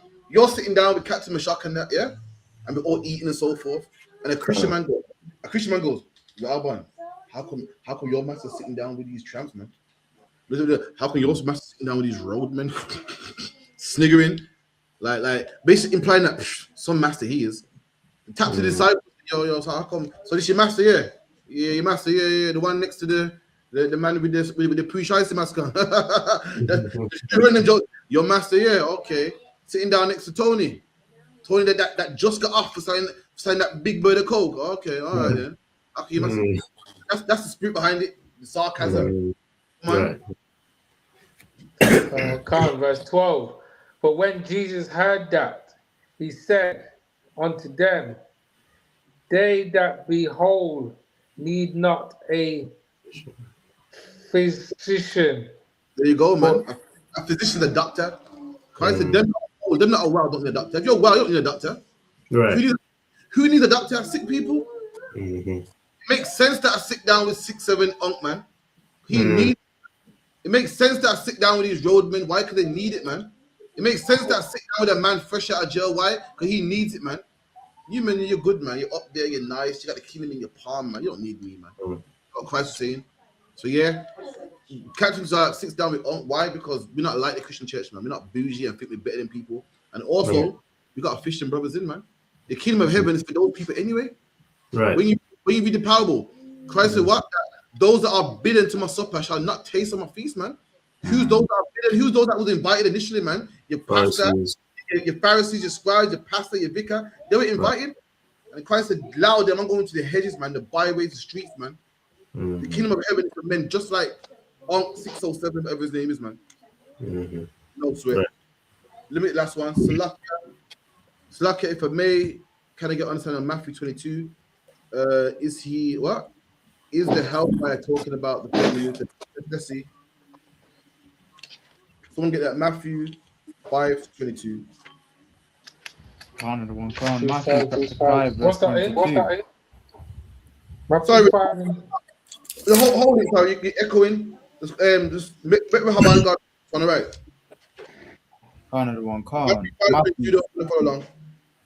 Matthew chapter 5, verse 22. But I say unto you that whosoever is angry with a brother without cause shall be in danger of judgment. There you go. So any man that's vexed with his brother without cause, no, is the Bible saying that you can't be angry at a brother? No. You can. The Bible says you can't be angry at a brother with no cause. Right. Black people, our people are famous for doing it, man. I don't like him, you know why? I don't like him, you know. Someone else. I don't like, you know why? Spirits don't agree with her, man. You can't be angry with a brother with no cause. Can you be angry because a brother stole your wife? Absolutely, man. Can you be angry because a brother stole for you? Absolutely, man. But can you be angry because, you know, I'm having a bad day? Don't feel like it.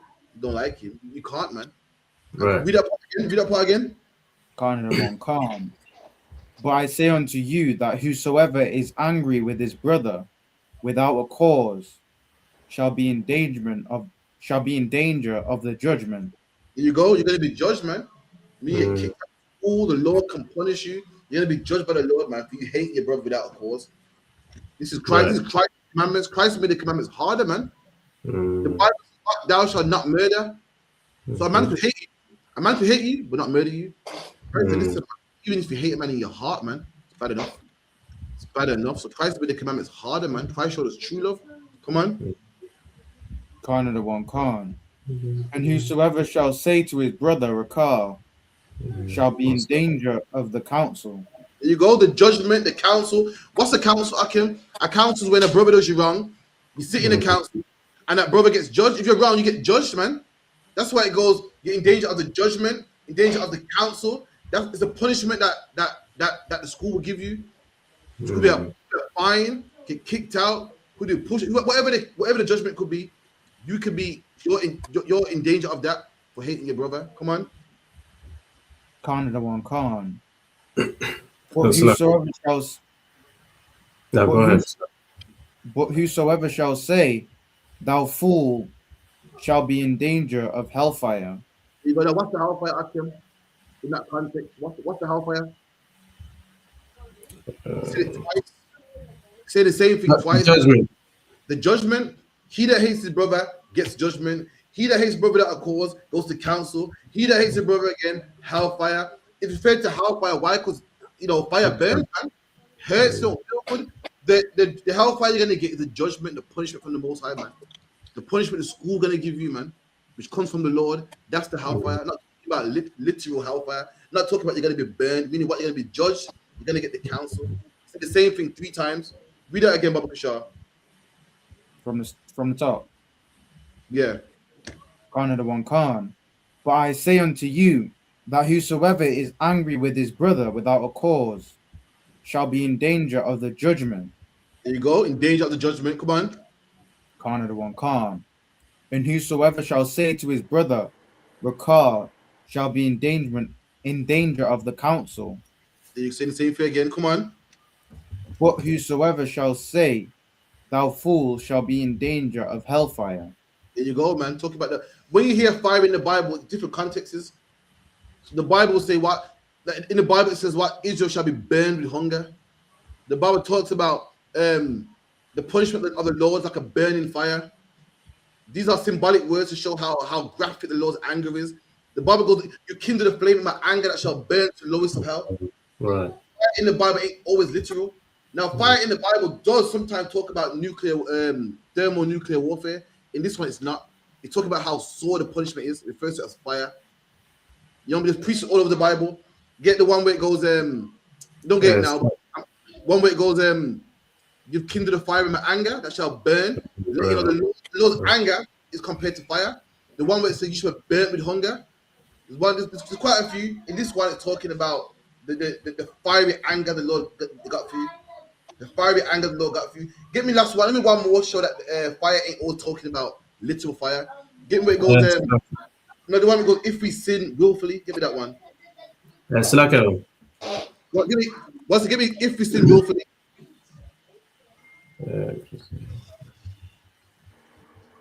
Hebrews chapter 10 and verse 26.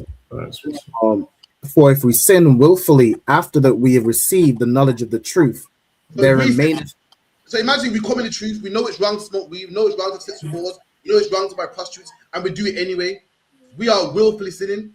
See, a man that don't know it is wrong and will get punished, but if you sin willfully, you know when you think, I've been to class, but I'm doing it, man. We done, Raban? Another one time. There remaineth no more sacrifice for sins. There's no more sacrifice for sin, meaning what? Christ died for your past sins, all the things you didn't catch, Christ died for, but now, shit, you got to pay for it now. See, you didn't lose your job last time because Christ pays for that. You didn't lose your wife last time. You didn't lose your arm. You didn't get sick. You didn't lose your job. You didn't get cancer. Whatever the punishment God had for you, you didn't get it because Christ said, Lord, I'll pay for it, man. But now you do it willfully. There's no more sacrifice for your sin. You got to pay for it now. It don't mean you're going to die, but it means you got to pay for it, man. Come on. But a certain faithful looking for of... Wait there. But there's no sacrifice for your sin, but this is what there is. There is a certain fearful looking. Looking, oh my God, I effed up, man. The Lord's gonna get me. Oh my God, is this it? You lose your job, is this the Lord punishing me? Oh my God, why for this Lord? You're just looking out for the Lord's punishment, man. You're scared to go to your job, you're scared to drive, man. Your car breaks down when you need it the most. It's the Lord getting me. That's what you do have. A fearful looking. You know what you done wrong. You know the brother that done wrong and they know they should have done right. And you know, I see you looking out, man. I've seen brothers come to class I ain't seen for years. What going for you, man? I ain't seen ages, man. Yeah, I just thought I'd come back around, man. We get talking, and brother tells me, you know, I crashed my car the other day. I thought, oh, that's why you get back here. And brother, you know what? Wise choice, man. You made a wise choice. You better get back in here. That near-death experience you had could be worse. I don't see like, oh, we want to come back now. I see as, yeah, you better, man. Just maybe the Lord might have mercy on you. I can't guarantee, but maybe he will, man. Keep it in. But a certain fearful looking for of judgment and fiery indignation. What you do have, you're looking out for judgment and fiery indignation. He's not talking about you're going to get burned. It's what the law got coming your way is hot. You're about to lose your job, it's going to burn, man. Lose your wife, it's going to burn, man. You're going to take on child support, take the kids, put all your information on Facebook, embarrass you. That's the fiery indignation coming from the law. It's going to burn. So my point is that the Lord's anger is referred to as fire. Meaning what you disobey the Lord, you got fiery indignation coming your way. Not talking about you're going to be burnt in hellfire. This means the Lord's punishment is coming your way. If that answers your question. Slack it. Go on. You know the bit that says Rekah. What's that in the Hebrew? I think Rekah means nothingness or stupid. Like you know, people call it a waste man. Like I think it means nothingness. I believe like you waste space. I believe you can search in your own time. Doesn't mean any man insulting his brother without a cause. You got a brother in the truth, you hate him, you call him names. Listen, man, be careful, man. Now, does that mean if a brother's foolish, you can't call him foolish? Of course you can. You know, all throughout the Bible, Christ calls scribes and Pharisees fools, man. Fools, vipers. We're talking about, you call a brother, you hate a brother for no reason, man. Insulting a brother for no reason. That's the problem. Okay, cool. Habani, guys, if you could. In fact, Vidar, if you could call it, please, Baba Kishar. Clap it up.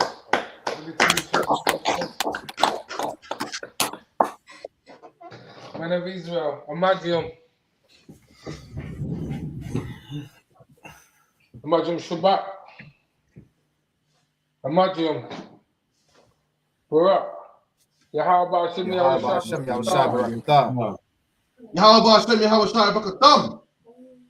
Yajimatar, Star, we're going to give the sisters a courtesy salute. Man of Israel, Imagine Shabbat,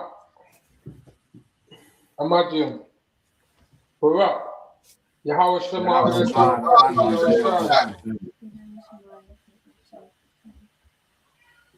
Yajimatar, class dismissed.